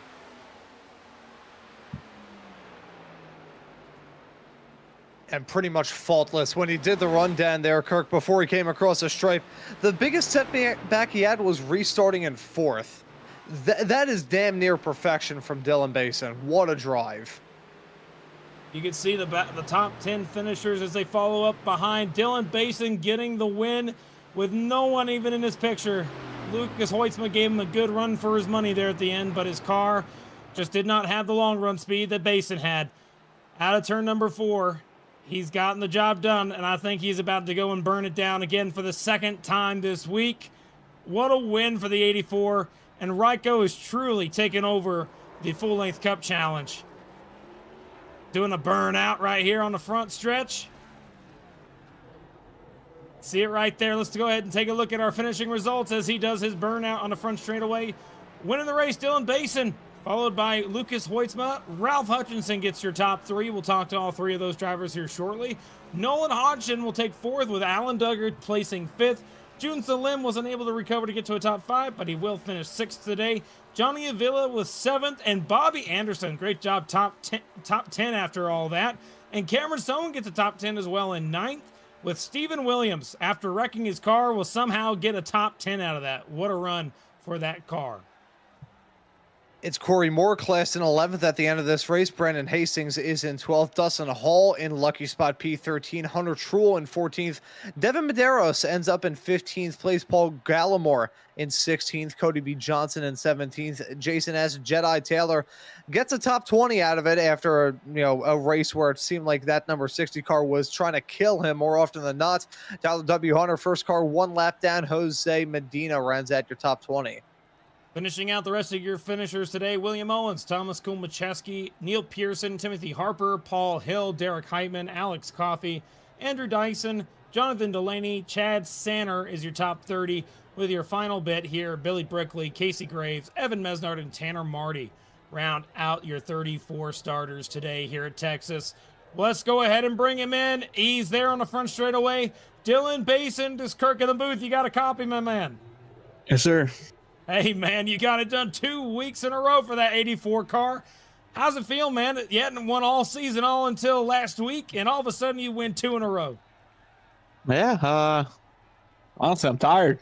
I was really, towards the end there, it was getting pretty stressful, and yeah, it's surprising how much sim race can take out of you, but right there at the end, track's rough and stuff, you're fighting a loose car, and I was just glad to be able to bring it home. When I lost the lead there, I thought that might ruin things a bit, but we managed to keep it up here and make a good recovery. I don't know, the adjustment we had put in it was just so dang good in that last run.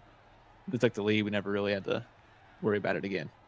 When you dropped back to that 4th place spot on that restart after hitting the wall, did you think that getting past those cars was going to be anywhere near difficult for you, or did you have any worry in your mind after that contact?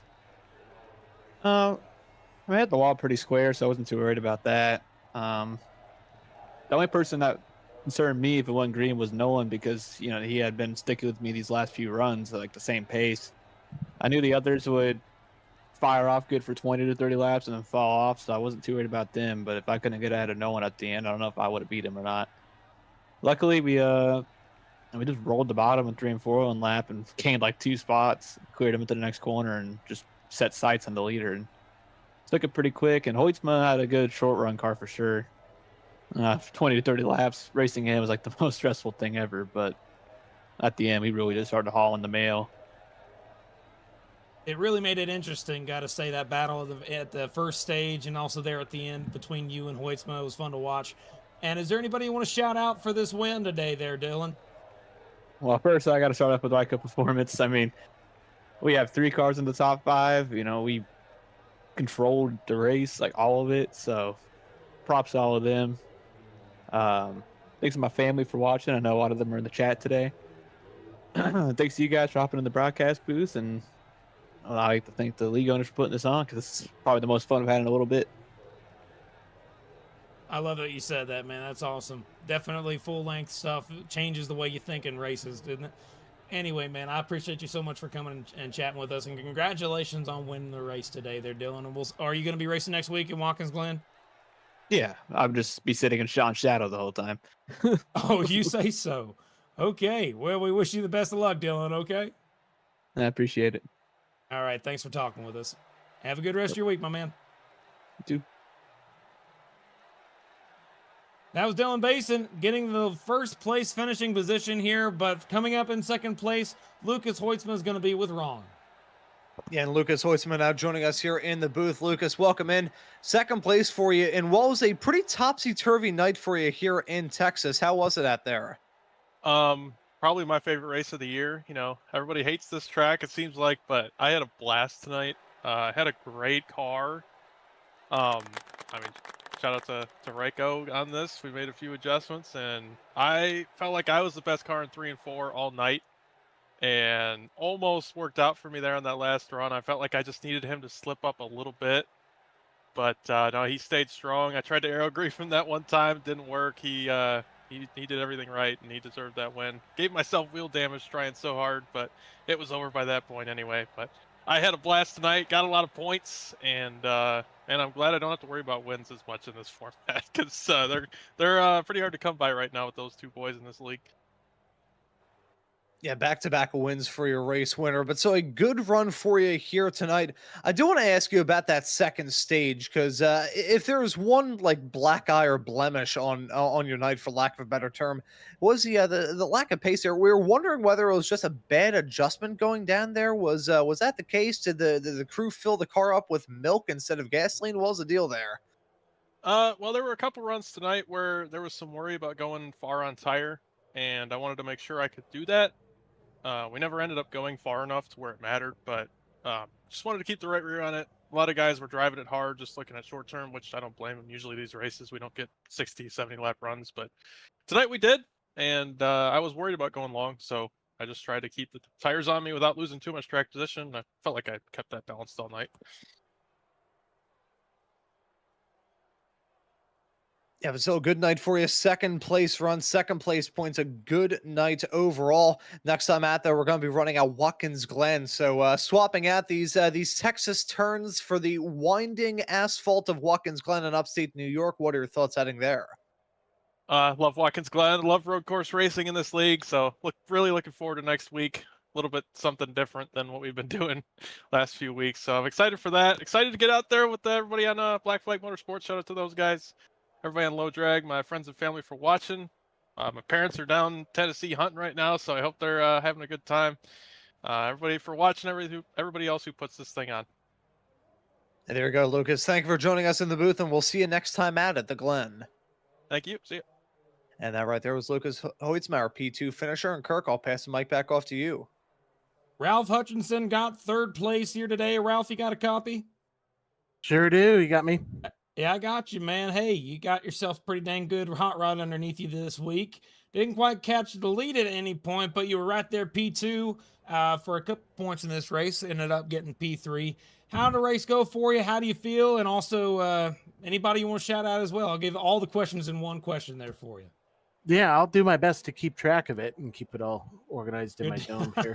But no, it was just really, really satisfying for us to finally put the run together we deserve. That's the speed I feel like we've had. I say we, me and Brandon, my crew chief, have had all season. It just haven't been able to put the races together. A lot of that is a credit to Ryco Performance. Thank you to them. We take the things and do the things we want to do to them, make them our own pieces, and go have fun. And tonight was a lot of fun, and it was really nice. Within the last 50 laps there, I was counting it down like, okay, I think I've run out of ways to get a bad run out of this good day. I think we've crossed them all off throughout the year. So, yeah, thank you to Strong Strides, Equine Bodywork,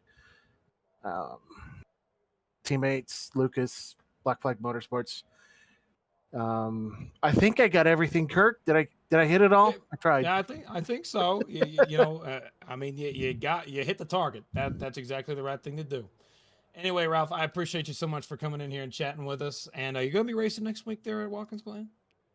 I sure will, and I'm really looking forward to that one. We ran good there last year and have a good baseline to start from, and it's going to be a good week. All right, my man. We'll wish you the best of luck, and we'll see you next week in Watkins Glen. Thanks for chatting with us, and congrats on third place. Thank you much, and thank you, guys. Thank you. That was Ralph Hutchinson, folks. That's our top three. We'd like to thank all top three for coming and speaking with us here from Texas. Ron, at the end of the day, what'd you think about today's race? Yeah, I think for a Texas Cup race, that was absolutely fantastic. Had some side-by-side racing really from the drop of the green through to the checkered. Even with a dominant race leader, that was fun. Hey, even if you took a race winner out of the picture, that would have been a titanic fight for second from the start through to the finish. But all things considered, I think we had a real fun time here in this race. Really the first time we could say this in NASCAR history, Texas really did not disappoint. Well, if you stuck around this long, that's surprising, but we're happy to have you with us. Thank you guys again so much for watching Maconi Entertainment for the Lone Star 400 and the Full Length Cup Challenge. We will see you next week from Watkins Glen. For Ron Mons and Morgan Cook, myself, Kirk Mills, we thank you so much for watching, and we'll see you all next time. We'll boogie in on to turn one next week at Watkins Glen. See you there.